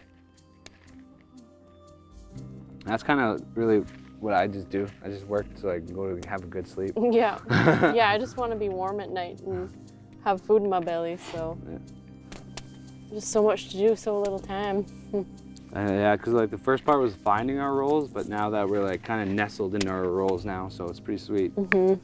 We haven't even gotten like in any arguments either, because we kind of just go with the flow. Yeah, we go with the flow, and we're more or less just kind of we got a common goal, and we don't want anything to get in the way with that. So I think that's why we work so well together. And there's really no point in arguing, you know, and getting in each other's face, and just seems like a waste of energy to get mad at each other. Yeah. So, and not having music, which is what I thought I would go crazy without. I actually don't really miss it that much. No. And plus, I always look forward to Gabrielle singing her drum songs. Yeah, I love that. Very peaceful.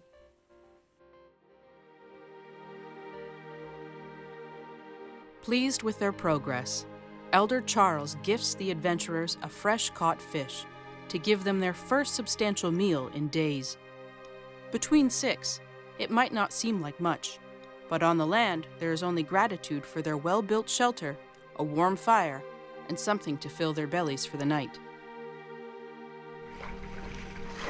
Well, thank you for your sacrifice. I love... Use the backside of the knife, and then you can kind of take the chunks off. I like swordfish. Now that's a meaty. Yeah, don't. There you go.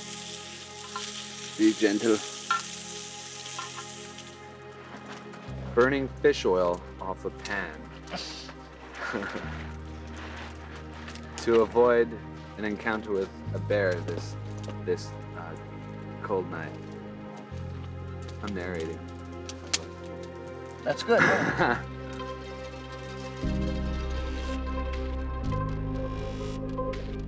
Challenge defines us. Our strengths unite us. How do we move forward when all seems lost?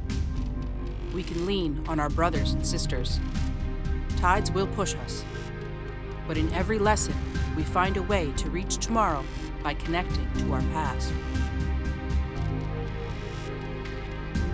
Will you seek the elders before the knowledge is lost?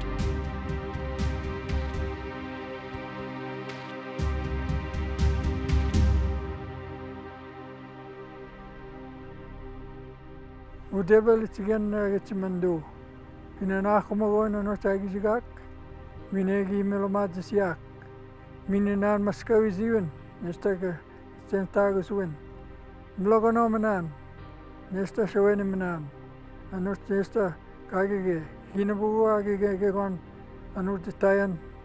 Melomad siak. Anut tagizigak. Anut nesta kagige. Mingwes gitsimando. Mingwes gitsimando.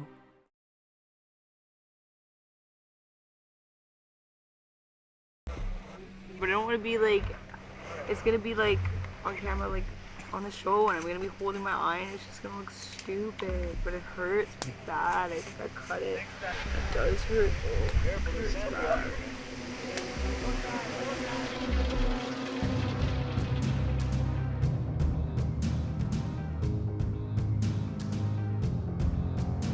Six strangers must return to the wilderness, paddling the old trade routes of their ancestors in northern Ontario.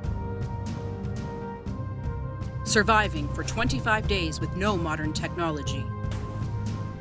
Learning the old ways from the elders. To reconnect to their past and find what truly matters.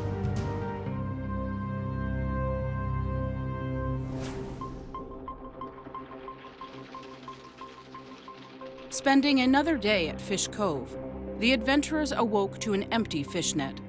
With few options for food and their energy running low, it is important that they come together to improve the net and their potential for food.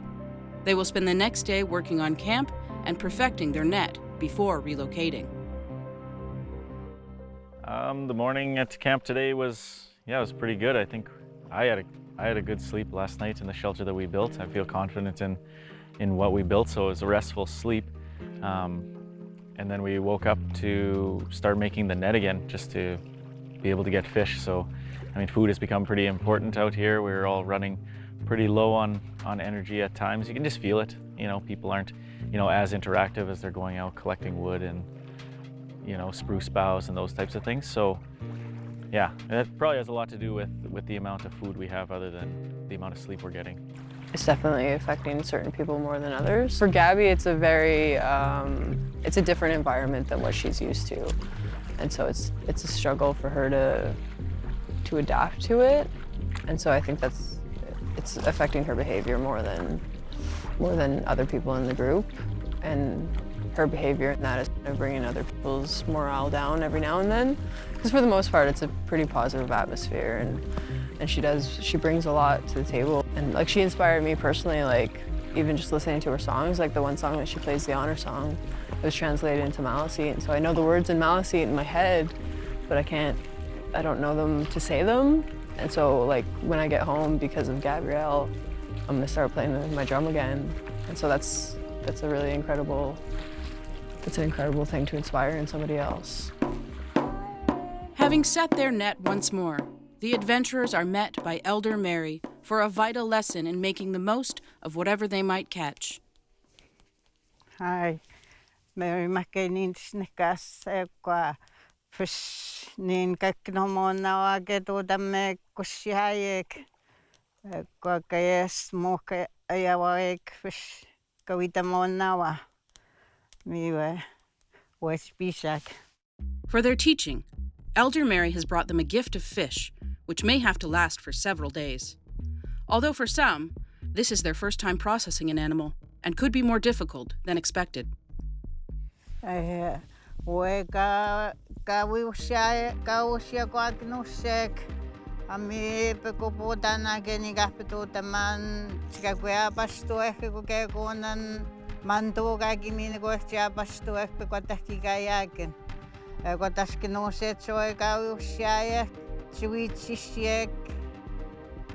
Namehtek ni nawet na namin smoke fish.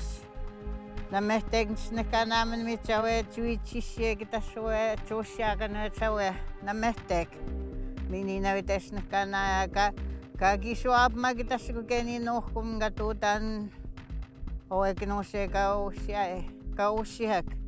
Sika kuya basto ko kakkinake kon nanagawa batamak pekotaki kayakin. Kwani nikatutik sabawanat kashkoshat no kumibuko kani chista koach mam tekok ekenia kunach michuko ketudaman kwa miune ko me kwache ko kendaman ho gekitan kwachine kum mistake sabat sikino se ho kaine genet umage inside kayakin ekis ka tegene michka tegene inside umagayakin Watchingawi smoke yawagan hoek no se mais task swagan no miske to go kwanin ho to tapnigate pan masista gawi boil tayawagan no se ho ga tapnigate we ga no go shan ho it's to go gi so up shake to the mek we will go shan wanna try I'll do it. Thankful for another teaching, the reality of survival is unearthing the adventurers' pasts and how important this journey might be for them as individuals. A new day has brought a much-needed gift of food to the adventurers. But in learning what it takes to survive, some are finding it harder than they first realized.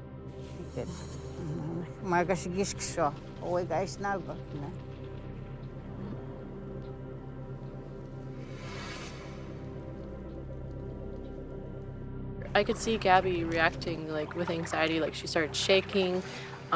She was like having breathing problems. I think it's a lot for someone who hasn't ever seen a fish being gutted before to see it. It can be pretty, it's gruesome in a way if you're not used to it.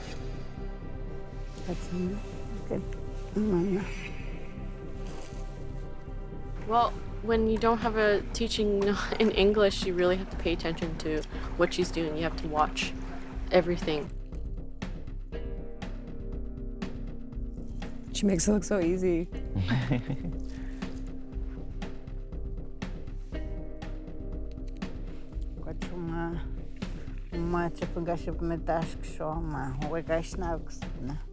My dad has always told me that the Cree way of learning is to watch someone do it.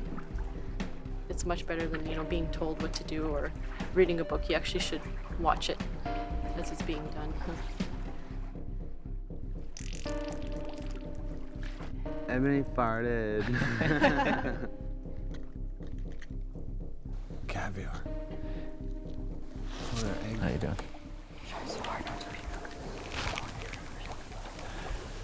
I'm gonna throw up. Gabby was kind of like had a little mental breakdown during cutting its head off, so that was pretty funny. Get in the splash zone. I've grown up with seeing a lot of like carcasses and animals. My dad's a trapper, fisherman, so I've seen all that, so I'm fine with it. Your legs are in the way. There you go. Thanks. I think Gabby's struggling a bit, but understandable. She has some history, which, that's her stuff, so we try to stay positive and keep it positive around the camp. What am I doing first? I think I'm gonna pass out.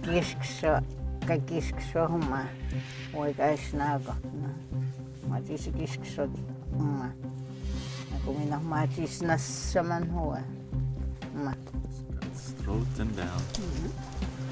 One cut at a time. Second. I'm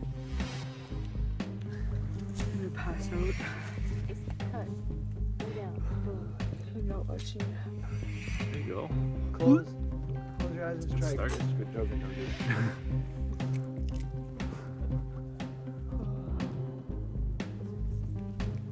It's not cutting. It's Remember not that cutting. ancestral memory. You can cut. Oh yeah. Ancestral memory. Don't puke on the fish. We tried to encourage her when she was cutting it, but that didn't help, so I think it was just better just to stay back and let her deal with it on her own.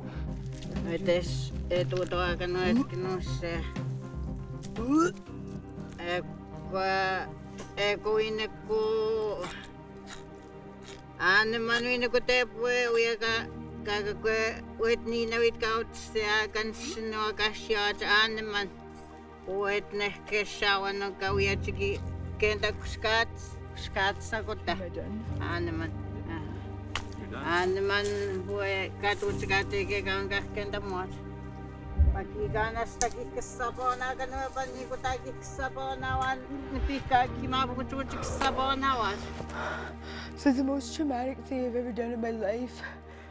Yeah, I just don't know if I ever want to do it again. I just feel like so not like good enough for this kind of situation, which sucks. Like I see how, well everybody is, coping and dealing with everything. And I just feel like I missed out on a lot growing up. And it sucks, but I mean, hopefully I can only progress from here and get a little bit better, because I don't want like these things to make it like anything to be a boundary for me. Like I really want to be engaged and learn these kind of things so I can go back to my communities and show them how to do it. And I mean, not be this emotional wreck for it. I think Gabrielle definitely has a long road ahead of her.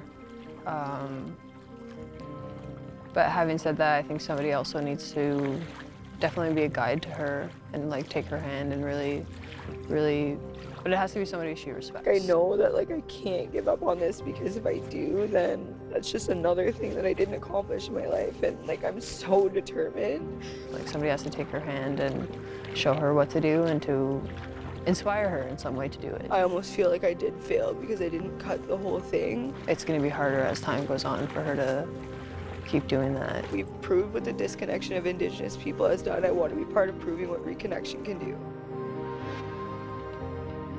Gabriella's journey has been defined by cultural loss due to a separation from her people. Without elders' teachings, generations became lost to who they are. For the adventurers, the teachings are becoming more than ways to survive.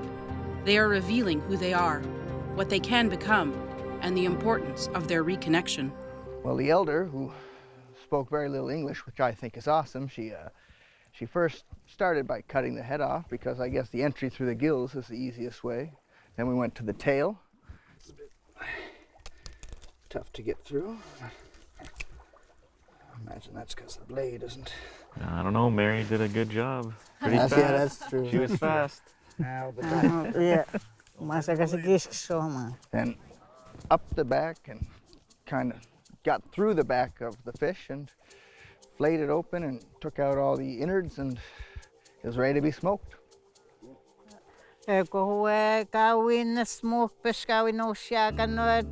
And Tistako smaganog makuin nuhkumen tuutak va muhkumane avastuut suete tuutak kau isi tistohat noin. Suete en tuuta aganoit suete kau tistako aganoit. Mi buko kagi suap magiko nuhkum mi buko keni kau tuuta man. Konine ko niin sikkenta mage tuuta man. Kotsako nuap maabanokka enisuunat wette kauisikissot kwanchi mas akkotsi bete akkupenaat benua kois nauks nibani ne kotsako te kanisuunat puuto annek wette kauiani kissot makuma suap magbanei nauks mapan mitsakuma paskan kanni bete akkus maat huma wette katuutak. Kueteka tuuta suettekin usein. Mitsä kueteka asia kun nähpän huete. Kuete. Ja katsi mä auietse puuta uetse. Anta sulla idä. With scales left on, filleted fish are splayed on wooden poles and laid over a smoking rack, far enough from the flames not to burn, but close enough to be covered in smoke that will preserve the meat for several days.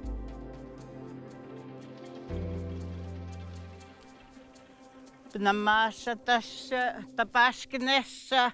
tapaskinessa huma kwanin tamutsiskoteasnon tapaskinessa kwansin mats tarptakis ajapan. Kwanin osaamme sakkunaan asnon hoensta kauiawaganoit kaukissaganoit soegenusse. Pakissa kuputoanoan se paskinek. Kwasin takissa kaut emagiassa kun tehiwe smokajak.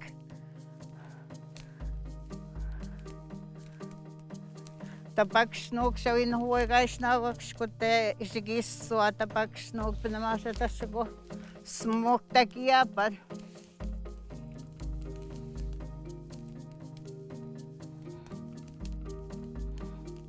Osaamme kun ne huogaisnauks kun te. Kispe ajasatsin kakissuat. Auja muottukon on namehteks käisnä kastroe. Ani sabu kun minä kohka uehkana enemmät kakissasnet. No namehte kon ani kun minä kohka ehkä enemmät konin suonatessin. Sakotsin kun keinapat suok. Nuhkahikan niin noit ne kanaamen nukoen on kautuusia kan noit hoe nuusekak. Nuhkahikan niin noit ne kanaamen kun kenin noit kausia jak. Miigwech kakiwichishek, kinoshe kakioshaek, thank you, Gitinawa. Tagama kawichi kunawa hoe gashik nomon nagwak. Kichi miigwech for the teachings. Oh, thank you. Miigwech.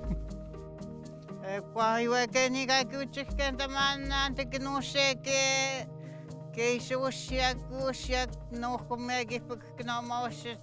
Nanda bukot seven at a circuit and Ashaman Gurchik no market going into the man no come like an short me watch. As Gabriella takes time to reflect on her disconnection, the others hurry to complete the day's tasks, hopeful the net can provide extra fish for their rations. Yeah, hey? Oh, yeah.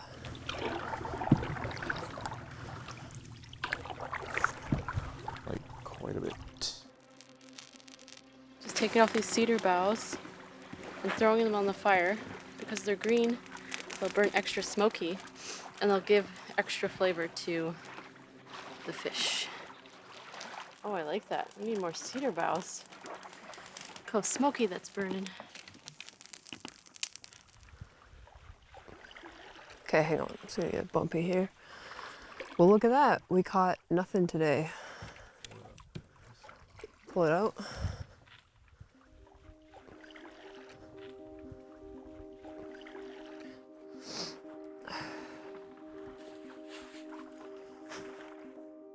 I've never prepared fish this way, and it wasn't actually too difficult, so I prepared a couple of the fish, getting them ready. After Mary took off, we prepared the additional fish that we had left over, and yeah. You don't fish? No, I just cook it. Really? Your dad does all the fishing? He does the fishing and the filleting and I cook it. But I watched him enough times that I kind of know how to do it. Nice.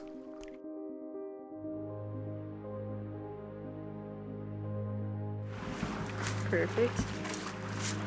Just a bit of a windbreak. Just a bit. Gabrielle will be pissed that I'm using hers, but as the Ojibwe would say, Kiam.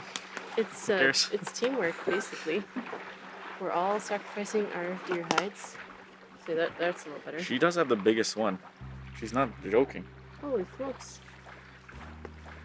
Look how many times she wrote her name on it, too. Not good enough. Do it yourself. Not good enough. Wood collector. Well, we could use that for our fire. Yeah, we can still use it for our fire. You don't have to leave it. Oh, yeah? Yeah. But is it too wet, maybe? It might be. Oh, let me see how wet it is. Oh! I wonder what...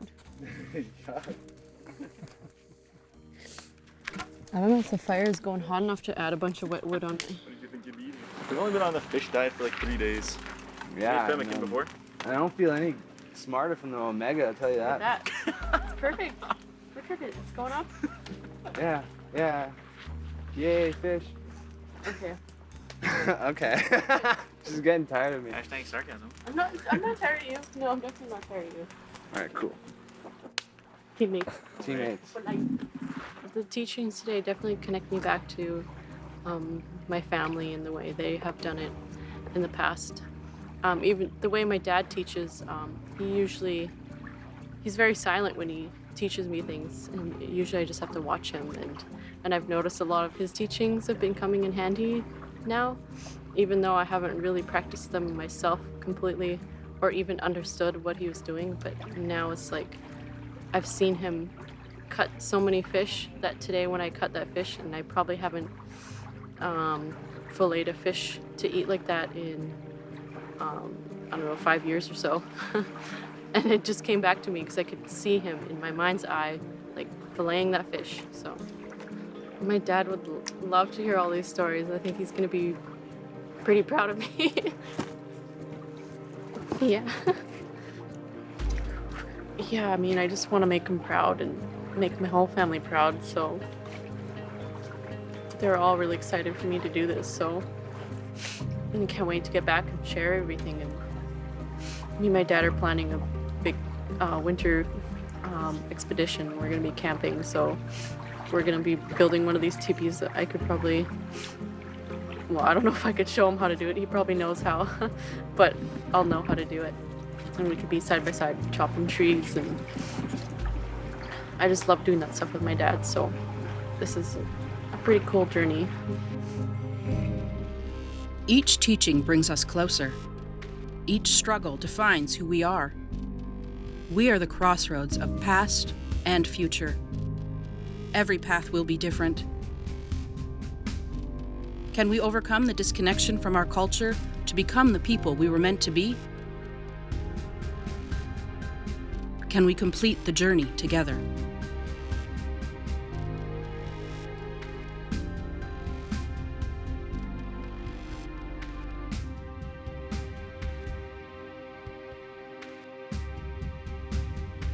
Udebel itigen getsimando. Kinana kumago na no tagizigak. Minegi melomad siak.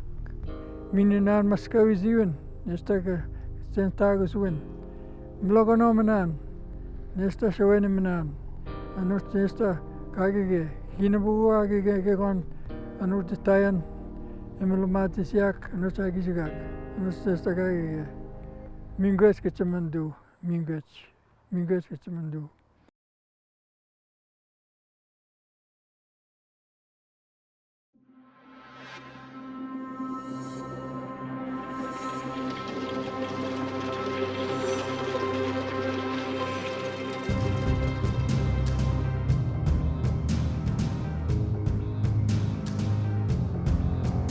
Six strangers must return to the wilderness, paddling the old trade routes of their ancestors in northern Ontario.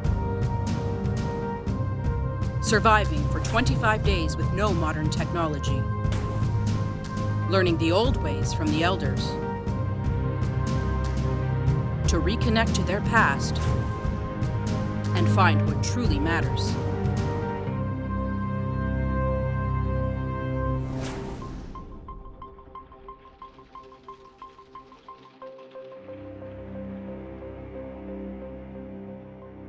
Hoping to supplement their food, Michaela woke early to forage rose hips and mooseberries for a tea. So I just picked some mooseberries and some poplar buds. These things are anti-inflammatory, so they help with achy bodies. I'm feeling a little achy this morning from all the work I've been doing, so this is like natural ibuprofen. Learning to smoke fish has proven to be a lesson in patience for the starving adventurers. Not following their teachings, they find their stocks of fish not fully smoked.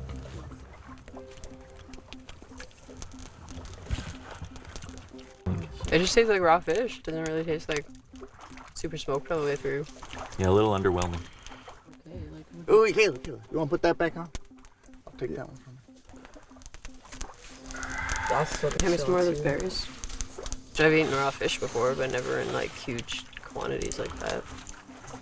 Alright, that looks pretty raw. It's raw? Yeah, this one's raw too. Oh yeah. Yeah, So let's just leave it hanging.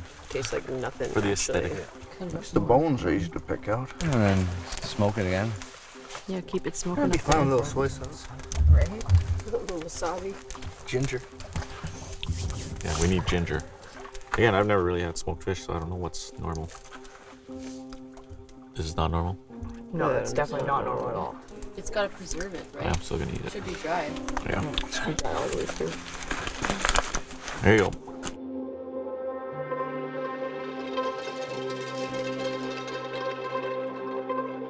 We just started too late in the day yesterday. You got to start early in the morning and then smoke all day, smoke all night, and it'll be better.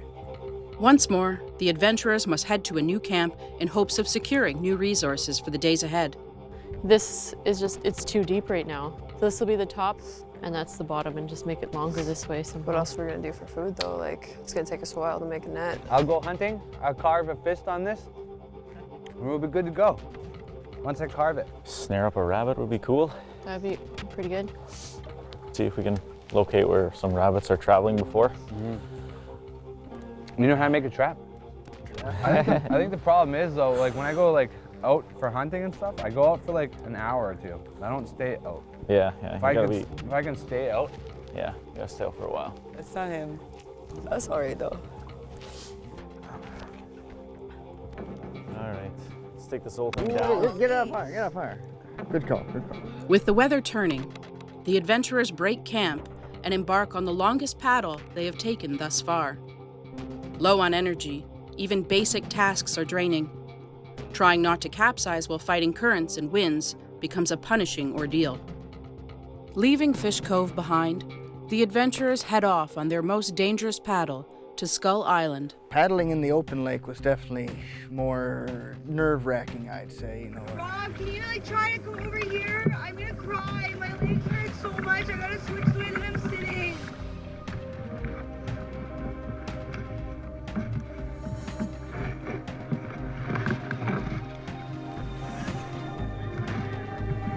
Stop. Oh my god, I'm literally gonna start to cry. This hurts so bad. Stop. I can't do this. Honestly, I want out now. I want out now.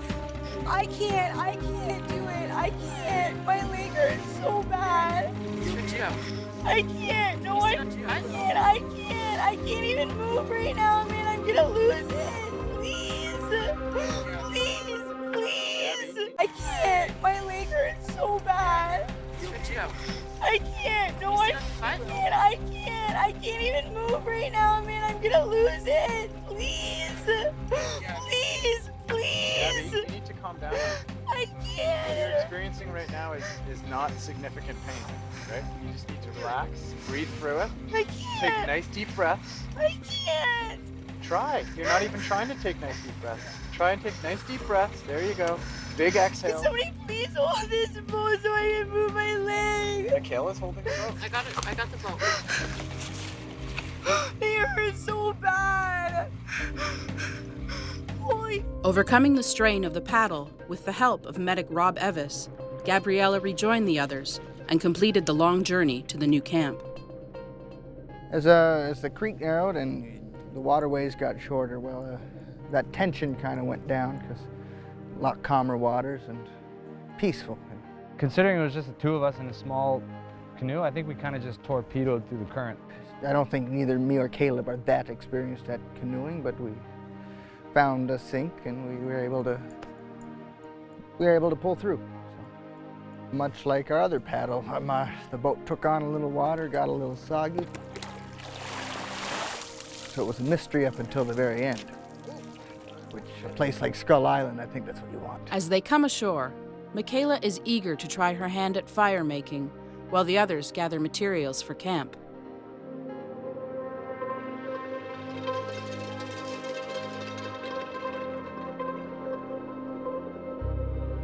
Yes! I am.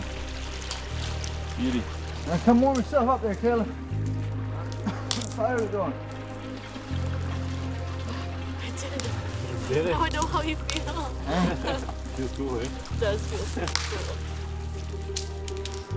The money shot. The money shot, yeah. It's gonna get me a feel with the loose jeans. Why is that smoke green now? Holy. Battling through their exhaustion and hunger, the group continues applying their teachings to maximize their surroundings as they prepare to smoke their remaining fish stocks. Don't you need another Yeah. one here? Oh, Another hang two, on. at least? Hey, Yeah, it's Mary. Hi. Hi. I'm bisamen mina pakake konsuita makwe ndotem betakuna dona. Catch up, don't overtake.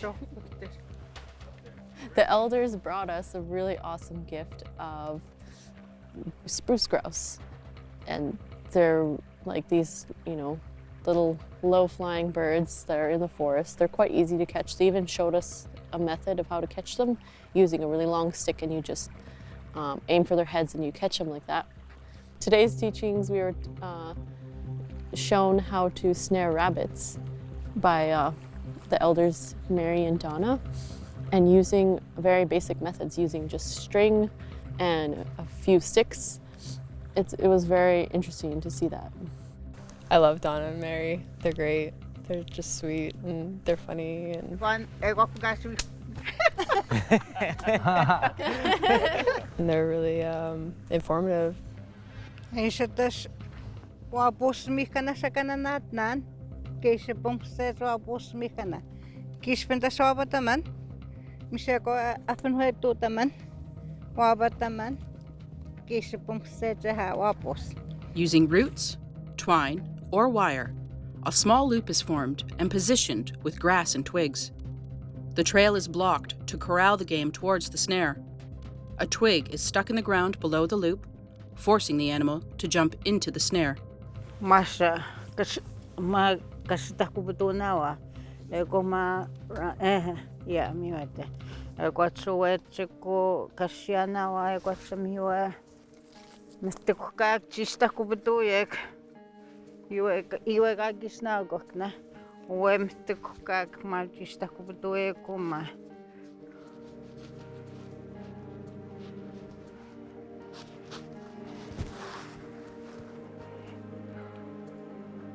Abuka kasita kubutunawa.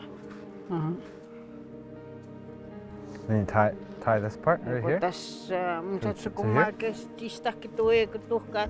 Iwe kaisna gok. Uwe puko kiam chisna gok ke ko chista kituye kuma. Eko tsoko miste kunsa tskaya pastunawa. Te kunta saapata non huete kaapata teken.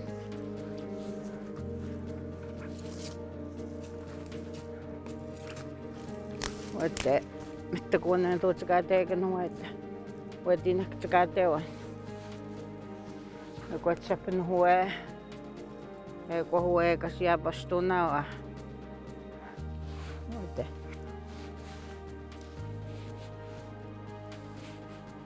Te ke tuuta me ke kotsuko ette huetsuko kasta kupitskenawa hue maskusia ka pastunawa.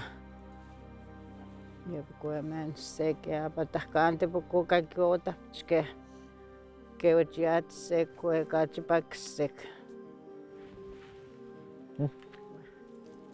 Realizing the importance of the teachings, Gabriella takes personal instruction from Elder Donna as she tries to overcome her discomfort with some aspects of the wilderness. I'm putting sticks on the side to make the only option basically for the rabbit to go through. Making a little fenced area for bunnies so I can course them right into the trap. It's gonna be dope. It's gonna be cool. Well, the trap is straightforward, but I think the trick is to being able to recognize the game trail. You know, seeing the rabbit, and I guess they stick to the same trail for their life, right? So you kind of want to direct them through your snare rather than having little areas that they can slip past or around it. I'm gonna skin the bunny, then hopefully eat it if there's salt somewhere around this island. No, but yeah, I'll skin it and then eat it. I have set a snare before, yes, but not this primitive with just string and some grass. I've used wire snares before. Antas que na moto piuin. Was katutanawa, uno go tap na na ko no, huete katutan. Huete. Kwani no, kwani kapmenta sin no ganoan. Just leave it. You should keep this for bedding. Yeah, we got enough we can make a pillow. Rip some of the skin. It's like. Yeah, it's okay. You have to do this. I have never plucked a bird before. Oh, the skin, can I just pull the skin right off? No? No. Leave it? Somebody else want to try? Yeah. Caleb? Throw it here. No, totally fly over here. Lid dinosaurs. Look at them. It feels like plucking a chicken. Super soft. Yeah. Yeah, I've plucked chickens before, and I've seen partridge like skinned. The way they do it, they pull it inside out, and they just pull all the feathers and all the skin right off of it. Ooh. Yeah, I've seen that happen once. Cook them up. In 11 herbs and spices. Add some spruce to the soup, and then make a. You said spruce. Oh. Cedar. Have a soup or a roast? Gabriella, want to try? 5 out of 6 of us were fine with it and were able to pull through and do it.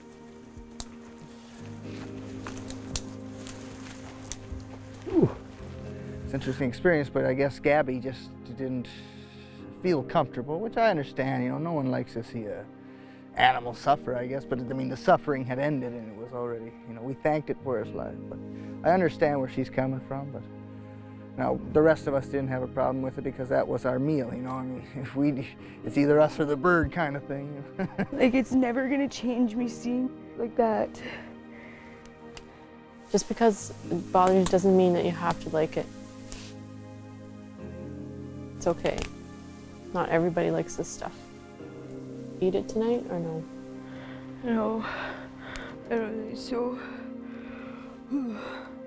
I honestly think I tap out, like I call it quits. I can't do this. I'm not gonna put myself through this again. I mean, I really wanted her to push herself and to try hard, but I also saw how traumatized she was, and it was taking a lot of my energy to, I really was trying to help her out. Like, I have a little soft spot for her, because there's just something about her that I really like. Imagine what it would be like to finish this, even if it's the hardest thing you've ever done in your life. You can do it. It's going to be over before you even know it. Like, what's the hardest thing you ever done? This, I don't even think I've been through anything like this. Like, I've been through some crazy, but I'm just done, man. I'm done. Like, I can't. I honestly can't. Witnessing the spruce grouse being cut up, and again, she had another one of her, it looked like she was having a panic attack, and it just looked traumatizing to her. Like, this whole experience is literally, like, I'm not eating meat for the rest of the trip. Like, I'm just gonna go vegan when I go home. Like, this is so tough. This whole situation is not for everyone. It's pretty stressful. I already see it now, and it's like... Can't unsee it. I don't know why this is so hard for me, but it is. It's not easy for a lot of people. I can understand why it was so traumatizing. I mean, not everybody can just sit there stoically like most of us watching these animals get killed. For some people, it's wrong to see, right? Even though she is trying her hardest, the trauma from Gabriella's past and her lifelong disconnection may be proving too powerful for this journey.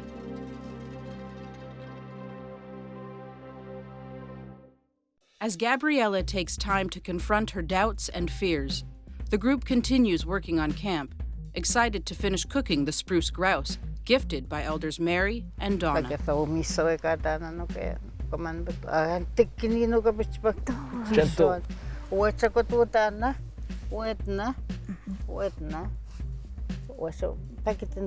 Oh, I broke something. Is it tainted?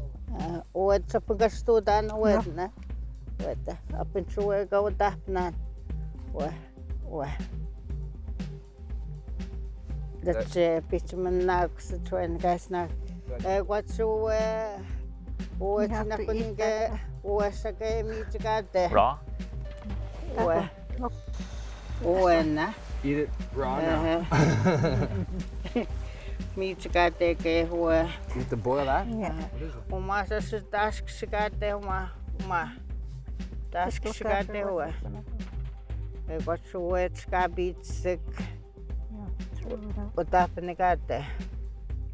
Take that out. You have to take it out and throw it away? How come? Is that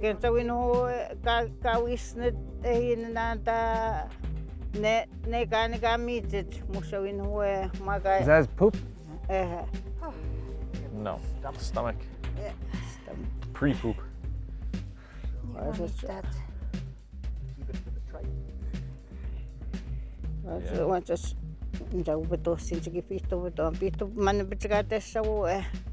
You have to take that out.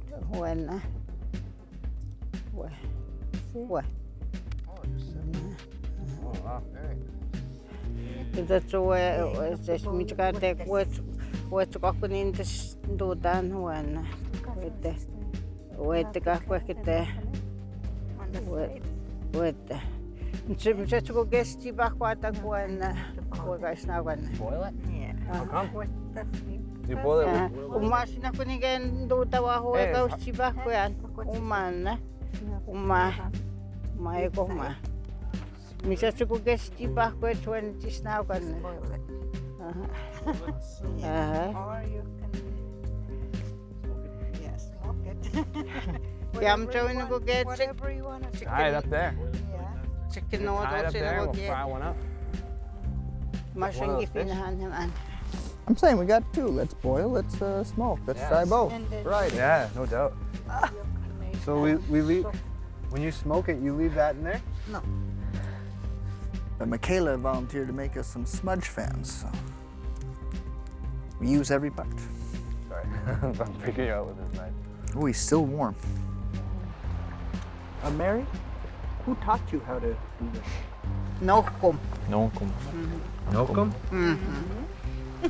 I wish I would have learned earlier than 30. Yeah. Yeah, definitely. Yeah, I'm gonna definitely take away what I'm learning here today, and you know, I'll pass it down to my kids and stuff, and teach other youth and my friends, and yeah. So it's good that I'm learning now. It's not too late.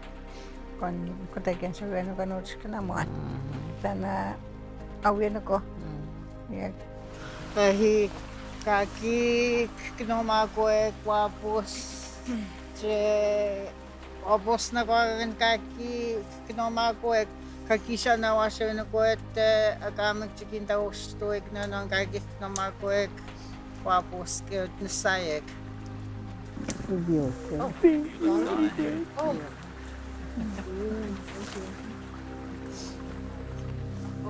As Gabriella continues to struggle, the group completes a new camp, thankful for their small feast and connecting to one another as much as they are connecting to the land. Hopeful that they will all make it through. A lot of things have happened to Gabby, and so the fact that she's made it this far, I think, is a true testament to her spirit and all that. But I think she'll be able to overcome and, try this again one day. At our lowest, we must look to those around us. Our spirits must inspire and be inspired. Adversity forges bonds within Mother Nature's arms, and in its shadow, growth is our choice. Will we reconnect to the land that has blessed us for generations? Do we reach for each other or turn away?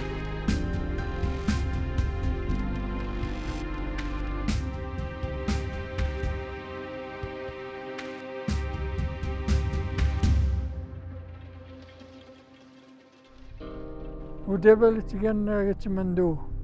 Pinanako mo na no tagi jigak. Minegi melomad siak. Mininan maskawi ziwen. Nesta sentago suwen. Mlogo no manan. Nesta shawen manan. Anut nesta kagege. Hinabu agege gon anut tayan. Melomad siak no tagi jigak. Anut nesta kagege. Mingwes gitsimando. Mingwes gitsimando.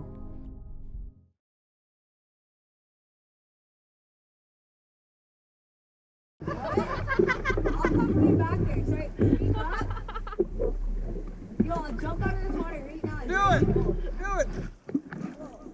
Stand up, be humble. All talk, Oshawa.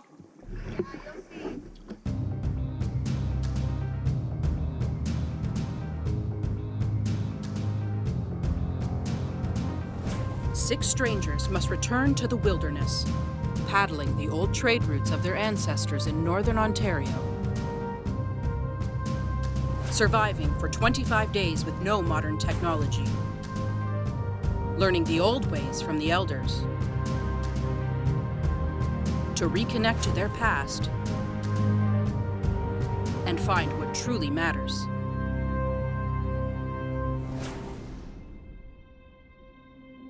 Aiming to set more snares and find new supplies, the adventurers decide to remain on Skull Island for another day. Michaela, having seen a beaver dam upriver, gathers the group to discover if there might be a new food source nearby. My ancestors, I guess, traveling these waterways, they probably had a great deal of patience. Oh, my leg. if you hit one rock, you could potentially damage your whole canoe and sink even, but you know, and you got to patch it up, and you got to go into the woods, get the sap, and then you got to burn it down, get a fire going, and it's just, there's so much work into such a small little mistake that could potentially, like, you know, ruin an entire day. Living a nomadic lifestyle during the harvesting season, the adventurers are tired and hungry, making it increasingly difficult to deal with the adversity of living on the land. With her inexperience at processing causing her distress, tensions between Gabriella and the others are boiling over. Bitch. God damn, you can't shut her up. I know, but I'm doing what I'm getting. Oh, how kind of you. You're so sweet. Then you'll be out with my spice. Was that humble song an ironic bullshit? I'll come back there. Sorry. Well, it's just something she throws around. It's just something she says, oh, I'll fight everybody. And then as she gets more and more aggro, it becomes more and more serious of a threat. Do it! Stand up, be humble. And then I just got fed up one day and I was like, all right, bitch, let's throw down. And then, but I was a good fighter because I was like, you're malnourished and your like face is the size of my whole hand. So I'm not gonna fight you. All top, Oshawa. Struggling to stay together, the team has abandoned their efforts to find a beaver dam and return to camp with the strain of the last 2 weeks overflowing. This is supposed to be like a nice experience. Like, we're having a nice time. I mean, we're having a hard time, but we still have happy moments. We still feel triumph at the end of the day. But if at the end of the day all you feel is like completely defeated, it's not the situation for you. Yeah. She was talking about going home day one, so. Yeah. I don't know. So I'm like exhausted, I'm frustrated, but I can only hope that it's gonna get better. Plus she's like just getting mad at everybody every time someone says anything anyway. Like if somebody else is snoring, I can't pass out. So I'm always like forever nudging people, throwing little punches here and there just to shake it, but everybody does. Ask her to help, she'll just get mad at you, so. Oh, didn't you see how I did it? No, I didn't see how you did it. Watch how I do You it. wanna show me? That's what I'm doing right now. Now you can do it. I just leave her alone now. Oh, I'd rather starve to death than freeze to death. Thanksgiving weekend and Gabriella's not doing more for nobody. She wants freedom. Yeah, she just wants to get out of here. That's all she's been talking about for the past couple of days. Every night, she just wants to go home. Every morning? Every morning, like too, yeah. Hey, I just want to go home. Honestly, I'm done. I hate this so much. Like, I just want to die. Wake up hearing about it, go to bed hearing about it. This morning I woke up and said, change the channel. Yeah. Heard like, this one already. I don't think it's a fear of failure. I think it's a fear of trying. It's a fear of work. Because I think she just, it seems to me like she just glided by doing whatever she wanted to do and fought anybody that tried to tell her otherwise. From camp to camp, making their way over waters searching for game, the inexperienced adventurers have been thrown into a constantly demanding lifestyle they never expected when they began the journey. The overwhelming workload has been both a harsh reminder of what their ancestors faced and how much of their own heritage they have lost.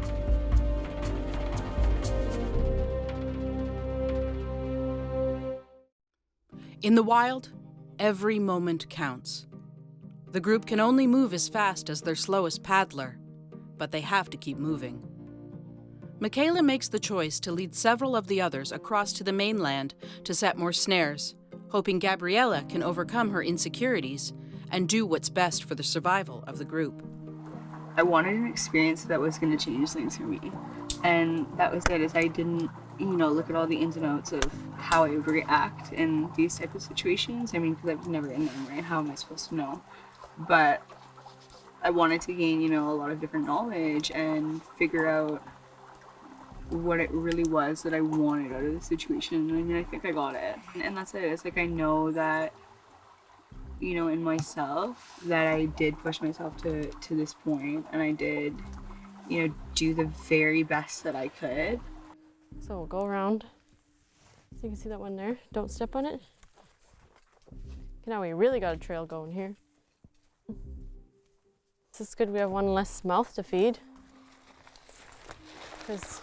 Yeah. But that's also one less hand to help in camp setup. Yeah. Well, that's true. Yeah. Yeah, Caleb, tomorrow morning will be the first morning we wake up and there ain't 6 of us. No yelling and getting mad at stuff for no reason. Won't be that bad. Yeah, I was thinking we get to sleep in too. I mean, because there's only 5 people collecting firewood. And each person, you know, we're all doing our little jobs out here, but not just for the individual. You know, I'm not going to collect firewood for my own little personal fire. I'm not putting up my own little personal shelter. I'm not smoking fish and collecting fish for just myself. If I catch something, I share it. If I bring firewood, we're all benefiting from it. So there's 5 people working hard. It's back to that like angry 14-year-old kid who, I mean, just wants to die, and that's it. It's like half of me doesn't want to, you know, give up or whatever, but it's not giving up, and that's how I gotta look at it. Like, I literally did the best I could, and I've, you know, put myself through more than I ever have in my life. It's just hard to have a happy attitude when someone is refusing to, like, someone's repetitively asking for help and then refusing to help themselves, basically. There's like a small little trail here. There's lots of little trails in here. This is like rabbit territory. That's what they like to be in, like real thick? They like to be in thick, protected areas, yeah. Setting the snares, that was pretty cool. Something came through this trap. Oh yeah, the grass is gone. I never set snares before. I never set any kind of traps. So when Michaela like set out the traps and she actually showed me the game trail. We don't know exactly what trail this is. It could be something else, but animals like to follow each other's trails. Almost like an epiphany, all of a sudden it kind of just glowed out from the rest of the forest. It was pretty crazy. Yeah, it looks like it's been flattened by something. Even on this side it looks a bit flattened. So I think that could be a game trail. A little rabbit. Michaela, over here. I think I found one. I don't know. You walk in the forest all the time and you never really notice things because you kind of just pass by. You have an objection, you have a goal, and you have a place where you're going. But when you actually stop and get down low to the ground and you're looking for a game trail, you just see it, right? And I was actually quite surprised myself looking for the game trails and how easy they were to find. Definitely, and it's been moved around. Really? So this is a proven area that there's something here. Especially in these forests, man, it's so thick and there's so much stuff on the ground, so whatever's hopping around, you're gonna see the trail, right? And yeah, it was pretty cool. But something came through here. That's cool. At least it's a proven trail. I think our last trap we set was pretty rad looking. It was like legit. I don't know, it's right in front of his doorway, so hopefully he goes back in there tonight. Maybe have a rabbit or something. So maybe we'll set a couple more in this area before we check the other 3. Catch a rabbit, you gotta think like a rabbit. Well, my eyes are not as seasoned as Michaela's, but I'm looking for a game trail, and I figure the first step is to get on their level. Try to suss it out.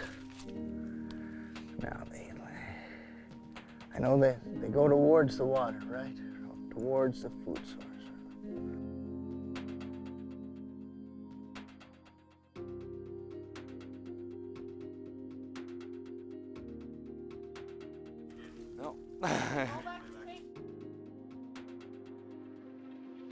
I've really pushed myself harder than I ever, you know, could in my life. And yeah, I am proud of myself that, you know, I lasted this long, because I didn't, even the first day, like, I didn't think it was gonna work out for me. And then she'll complain about stuff that's like simply easy for her to go and help herself and do. Like that's it. I've tried to talk to everybody. I've like put yourself in my shoes, whatever, and it's just like, oh, when I was 19 or blah blah. Like they zero compassion. That can be your job, and then she won't do it. I can't go through it without knocking somebody out. But like she was saying this morning, she came here for herself, and she's kind of carried that attitude through, and she's said she's got what she wanted out of this experience. So whatever that means, we're what, on episode 7, so I've made it through, there's only 13 episodes, so I've made it through majority of them, which is awesome. And that's the thing too, is like you listen to her and you empathize with her, like especially yesterday about the animals. I was like, it's like, I understand. I know what it's like to kill an animal for the first time, and it's hard and it's heartbreaking. But having said that, she's not learning the lesson that comes out of that. Because she was like, oh, I don't want to kill anything with a face. She's like, I think I'm gonna go vegan. And then she was talking later, she's like, oh, I'm gonna go get some hot dogs. I'm gonna go eat this, whatever. I'm like, well, it's still an animal with a face. You just don't see them getting killed. The last like 2 days, just those animals and things have just brought up so much more in my life that I never really worked through. And that's it. It's like the last time I felt like that was like when I see my dad's dead body. I've already seen it now, and it's like, can't unsee it. I don't know why this is so hard for me, but it is. It's not easy for a lot of people. But it's like, it's at that point where I have to, like, because I'm gonna hurt myself or hurt somebody else. Gabriella's personal history and trauma continues to impact her mental state. For her own safety, medic Rob Evis steps in to assess her ability to continue. So tell me, we'll start with the negative and then we'll go to the positive, okay? So tell me, really, what is it about this experience that that was overwhelming for you? Definitely the animal thing. The animal thing was, yeah. And I mean them, like, I don't know why I reacted the way I do with that, because I've never seen it before. Mm-hmm. And I mean, that was kind of like the tipping point for me. Is like, I knew I was staying here, I'm gonna have to see it over and over again. Just the relationships with all of us are just increasingly getting, I mean, worse with me and them. Well, I'm not gonna go out of my way and waste my energy in helping someone who doesn't want to be helped either. So I tried a couple times, talked to her, but she doesn't listen to me. I feel like an a-hole, but whatever. You know, I feel so alone out here that like nobody understands, and I mean, I can't expect them to. No point. You can only do so much. Yeah, exactly. Well, I think the best way to help her is to get her out of this situation. For the others, the strain of this journey leaves them with no time or energy to give Gabriella the care they would want and she needs.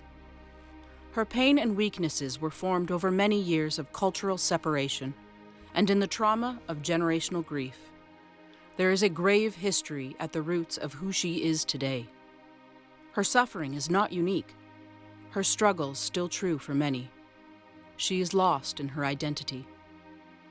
The land, the elders, the teachings are all small steps in the right direction, but to keep following the path is too much for her at this stage of her journey. Gabriella has decided to leave.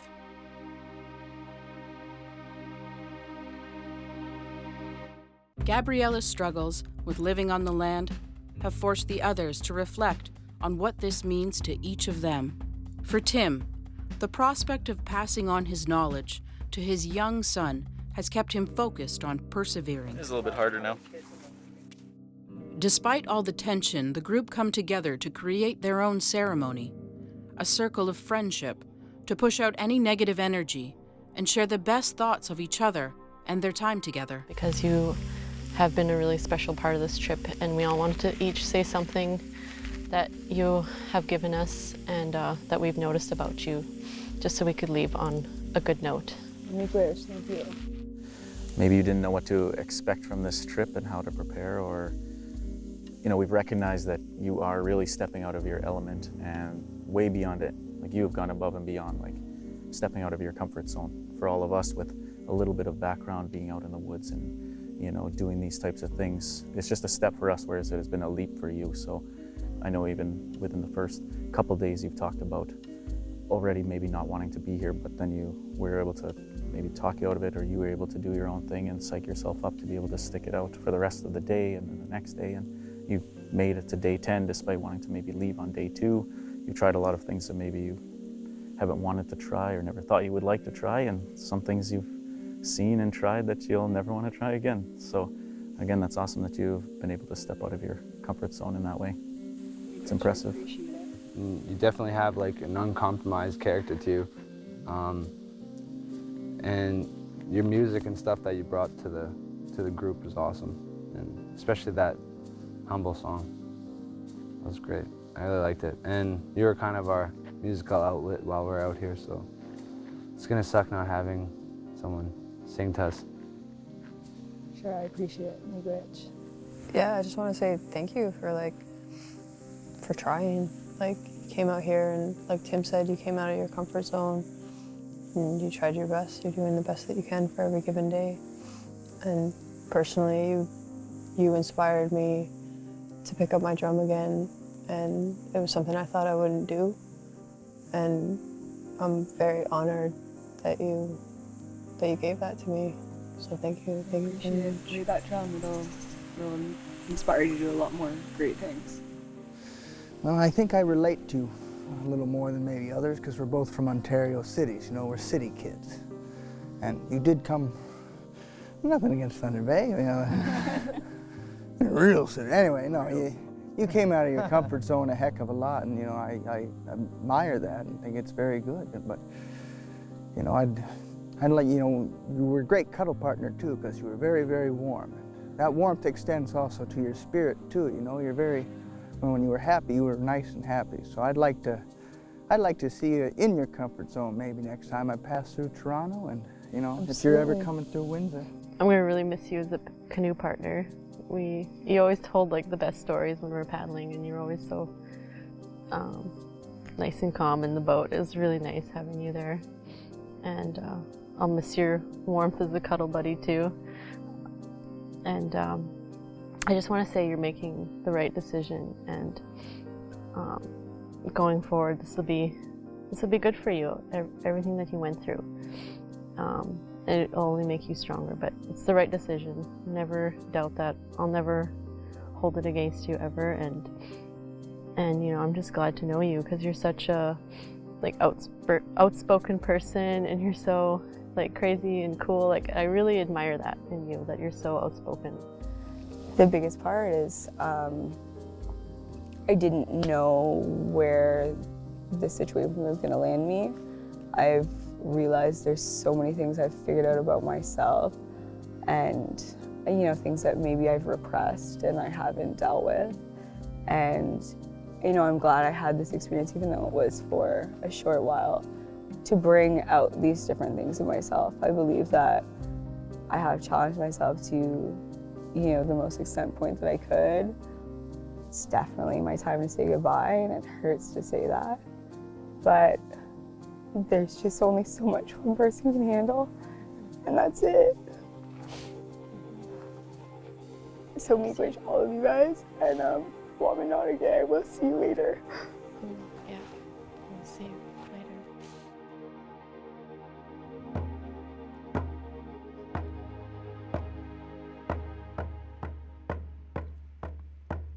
Wichita, Wichita, do ya, Wichita, Wichita, do ya day. Wichita, Wichita, do ya, Wichita, Wichita, do ya day. Wichatanea, hey ya, hey ya, Wichatanea, hey ya, hey. Wichatanea, hey ya, hey ya, Wichatanea, hey ya, hey. Wichatanea, hey ya, hey ya, Wichatanea, hey ya, hey. Wichatanea, hey ya, hey ya, Wichatanea, hey ya, hey. All journeys are defined by the struggle, but together we overcome.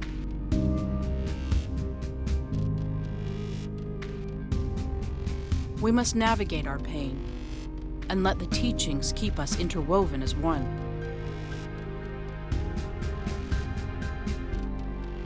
Should the trauma of past generations dictate who we can become? When will we see that our collective strength begins in each of us?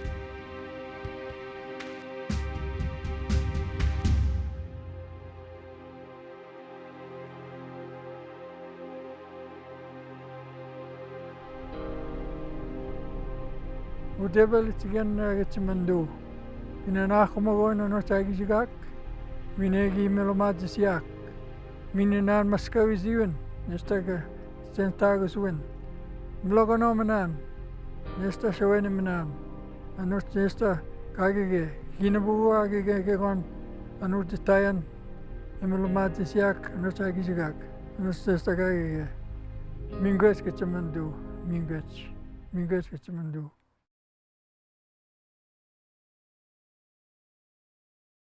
So awesome. I've been happy all day yesterday. I was just floating on a cloud of euphoria because I could hear silence. And you guys think it doesn't have sound, but it does. And it's the sound of Gabrielle and me talking.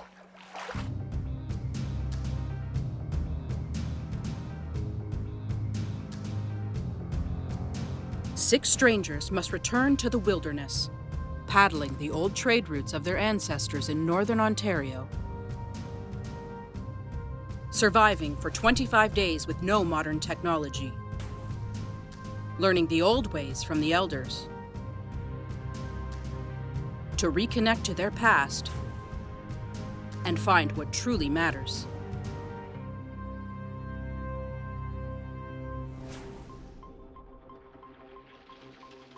For the first time, the camp awakens with less than 6 adventurers. With Gabriella choosing to leave, the group must now find a way to do as much work as ever with less hands. Morning breaks after their first sleep as 5. The challenge might just be bringing them closer.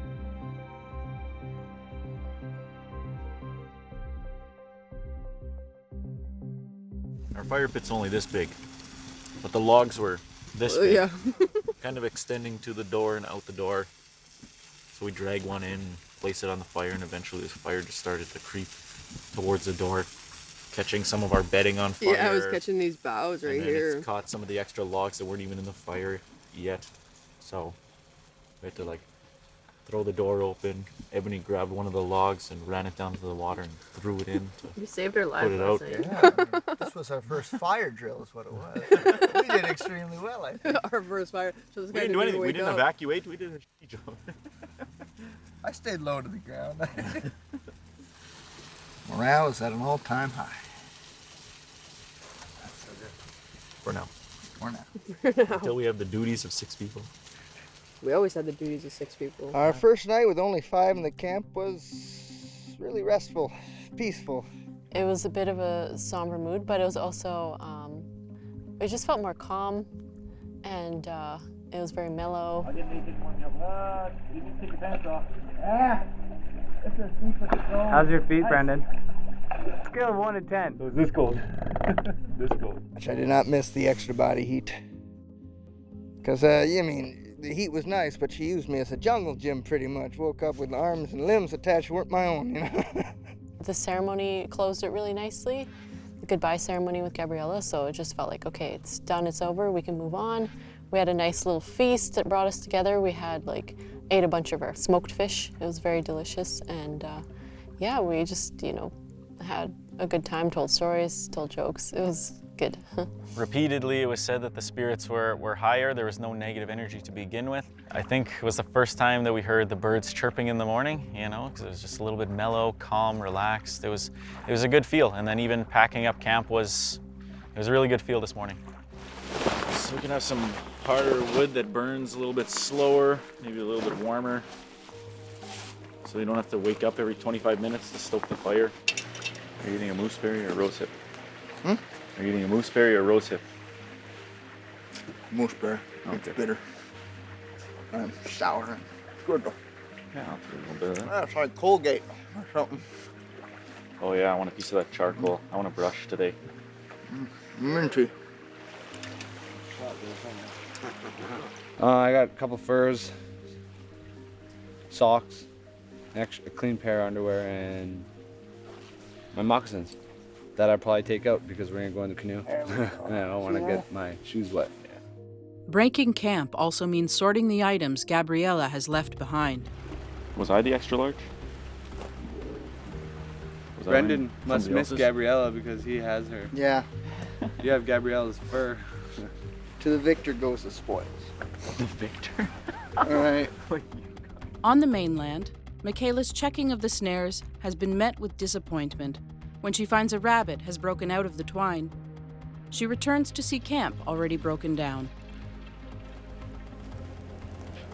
Just pick up a piece of coal. Michaela, you got any rabbits in there? No rabbit. None? But a rabbit stole my trap.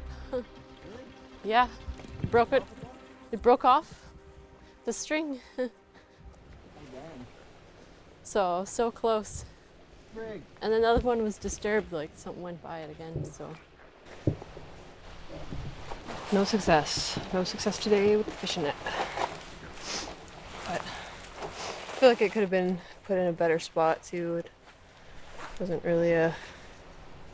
much of a trap. So it was a pretty good, like a really clear game trail. So we have to look for those clear game trails. Before we start tramping through the bush. Yeah.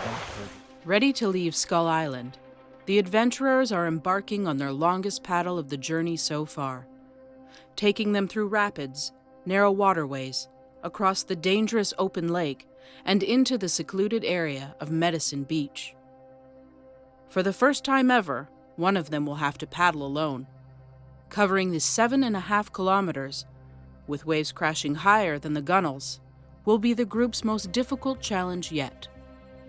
Having to rely on each other more than ever before, the challenges are binding the group through their shared passion and friendship.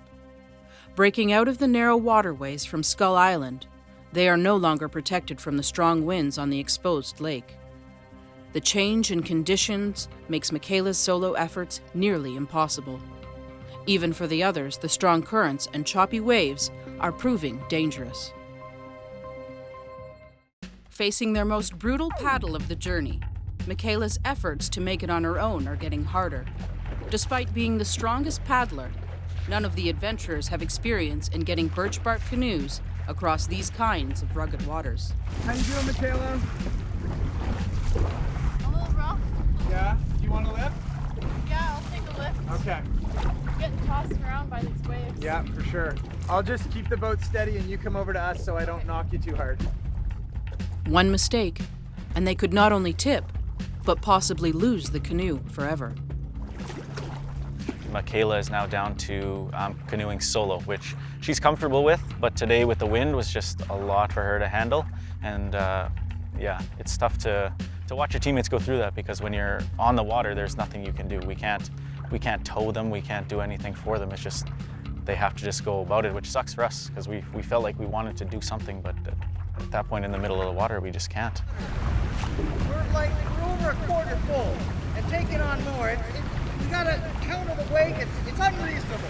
Well, you don't want to get in there because you're going to trash your boat on the rocks. That was rough. Whoa, those waves were just pushing me and pushing me. It's definitely a lot harder when you're on your own in this boat. I wasn't like scared. I had good balance and everything, but it was just slow going. Very little power.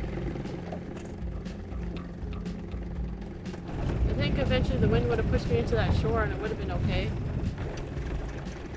Yeah, what I was worried about is you trying to get around this rocky point. Oh yeah, Right? Getting crashed into Exactly, yeah. Best used for navigation, shorelines are often avoided by experienced paddlers. For birch bark canoes, there's the danger of submerged rocks, outcrops, branches, or deadhead logs that can breach the hull. Even a small split could flood the boat and set the group back days. It was definitely the most difficult that we've had, but it was also the most fun because we had waves and stuff. Very choppy water again, and our boat was taken on at least quarter of the way full, halfway, so we had to pause to bail her out, but we made it, and there were some close calls in terms of tipping, but we were able to counter the water's weight as it shifted. It was pretty good for me and Tim. It was fine. It was a little cold, but took on a little bit of water. But I know for Caleb and Brendan, they had a really hard time with it and really affected their mood. We made cedar tea at least. I was wet too, not as much as you, but... Oh yeah, you're wet? Yeah? Okay. Let's see, where's the wetness? Where's the wetness? I don't see it. Oh, that's hardly damp. Maybe moist. I don't know. We're not totally dry. No matter how difficult or dangerous the paddle had been, the adventurers are closer than ever. Instead of the pressures and strains getting the best of them, they continue to laugh and joke as a team, overcoming every challenge together. Talk about shock treatment, man. I was already soaked, like, from waist down, so I thought I might as well take a bath. And yeah, we got a fire going, warmed up. Now I'm 100% dry now. Yeah, it's nice, definitely super nice. And it's like marsh all behind us, and it's just beach up here, so it's, and there's a lot of seaweeds sticking up, so I think maybe if we put our nets in today, I think we can get a good catch, hopefully. Yeah, you can Keep it fresh. That's exciting.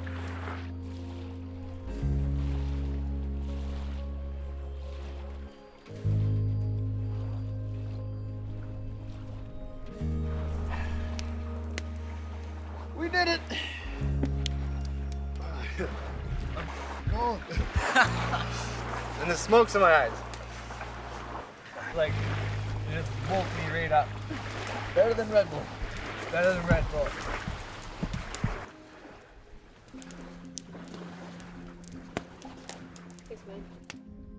Once ashore, their teachings keep them focused as they get a fire going to warm up and dry off before they find the best position to set up shelter for the night. Sorry, my finger caught. Are you just carrying it like this? No, yeah. Might more difficult for.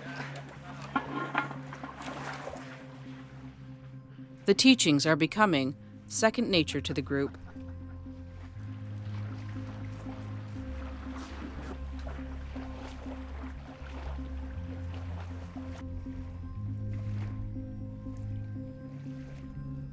As they set up after a long day, they are surprised to find an elder has visited them on the beach.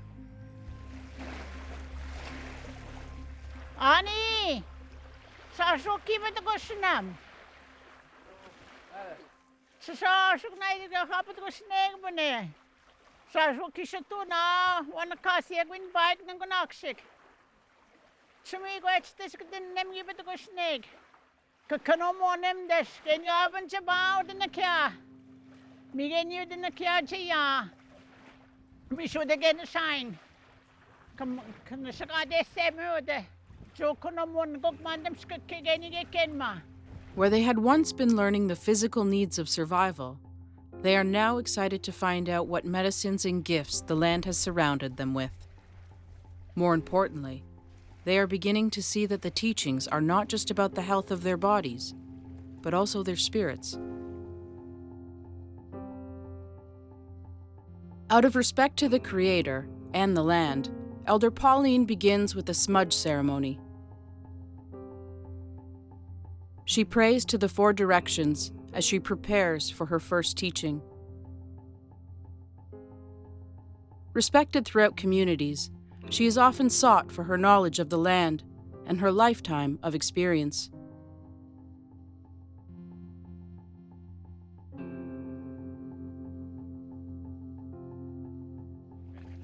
Migi to gustong sindawan sa kanumagi amadam skake. Kapag sen mana David sigit, sinad magoing kanagego.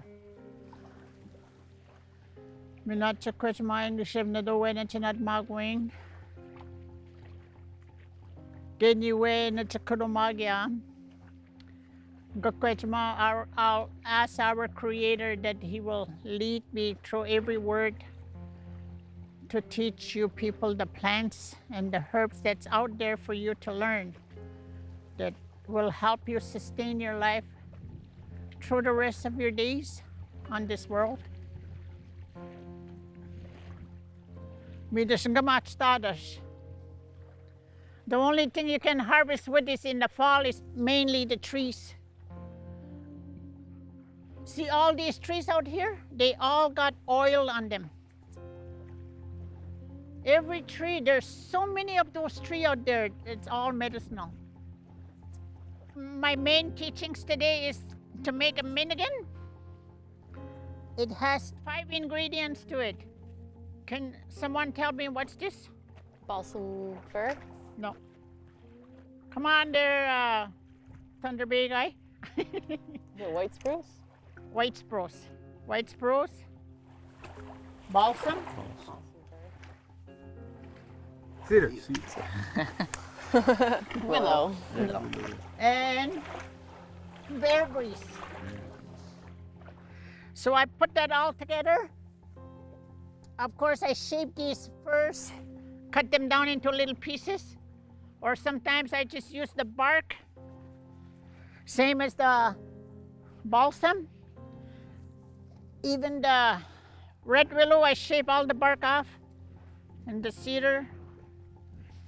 Put them all together, and I steam them for 3 hours. It has to be 3 hours. As she taught them her wisdom of the land, many of her words were sacred and meant only for the participants and their own journeys. Inside and out, the adventurers are learning what survival truly means and how medicine is something that we can each bring to others and the world with the right mind and purpose. On the land, listening to the elders, the teachings are growing from knowledge into wisdom. By living and surviving in the wild as their ancestors, the group have moved towards a new stage of their reconnection, the inner peace that comes with reflection. They are healing their own pain and creating their own identities. All of them are realizing the journey is now more than physical and that medicines cure more than the body. Spirits must be nurtured, and healing happens through our relationship with each other and the land. At last they see that the true lesson is that they must share what they learn and that their healing must become the medicine they share with others. As Pauline taught them her wisdom of the land, her sacred words had a profound influence none of them had expected when the day began.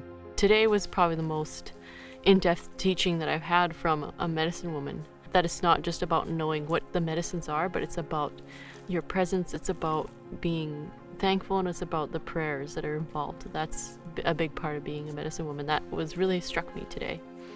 She knows my aunt from back home in Thunder Bay, that was pretty cool. It's kind of funny how we kind of met, not in Thunder Bay, but we had to come way over here to meet, which is pretty interesting. It was a great lesson, and I wish we could have had more time with her. Wish we could have had hours, days with her. What we had was a really beautiful experience, and what she said really was quite inspiring. Very, very knowledgeable. It's a joy to listen to. You know, I don't want to say I have favorite elders, but she's definitely one of those highlights that I'll remember. You know. I could have sat here until the sun was gone, not worrying about a shelter, just listening to Elder Pauline talk. Her wisdom was something that I've been fascinated with, but I've never looked into myself. I've never looked into the medicines and how all of these trees are, can be so helpful in a variety of ways.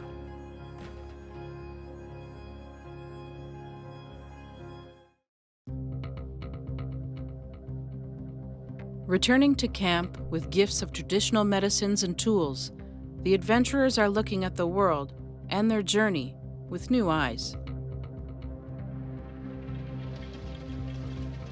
It's not just about knowing what the medicines are, but it's about your presence, it's about being thankful, and it's about the prayers that are involved. That's a big part of being a medicine woman. That was really struck me today. And she really reminded us to be thankful to the Creator, and just to be thankful every single day. And I was kind of feeling very emotional while I was sitting there, and I was just like, yeah, that's so true. Like, I need to do that more in my life. Like, wake up in the morning and just be thankful, and also like even just doing the offerings and the prayers for everything that you do.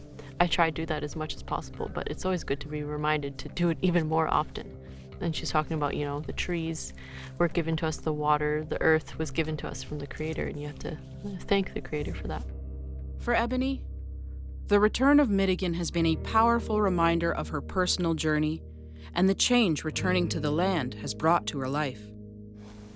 It was a medicine my mom used a lot, and it was a medicine that she requested that I use in her last rites, and it brought a lot of emotions back to me all at once that I thought were kind of buried. when I decided to volunteer, it was kind of something my mom had pressured me into, saying like, this is gonna be good for you and you're gonna learn so much. And I was like, hey, I'll go out and I'll learn some stuff and it'll be great. You know what I mean? And then I went through that experience where she passed away, and even in thinking about the medicines, I was like, well, those traditional medicines didn't save her. The Creator has a plan for all of us. And it was a lesson for me. And it was a medicine for me because it changed me. It changed the way I look at the world. It changed the way I look at other people and my time. And just the way I'm gonna learn lessons from now on, because it came full circle in the way that she's getting exactly what she wanted me to learn through just sending me off to do this, you know what I mean?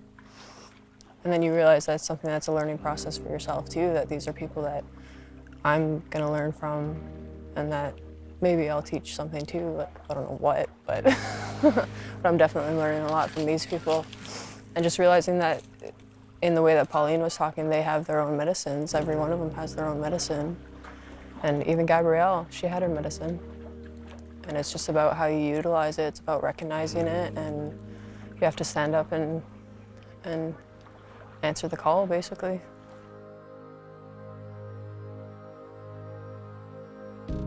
Medicine is a circle.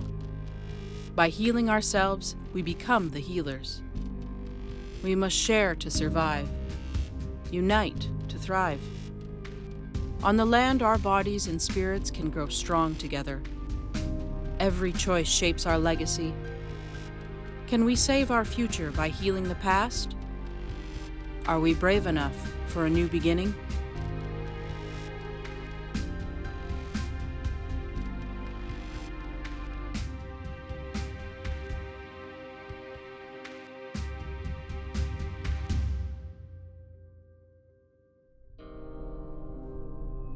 Udebel itigan gitsimando. Pinanako mo na no tagi jigak. Minegi melomat siak. Mininan maskawi ziwen.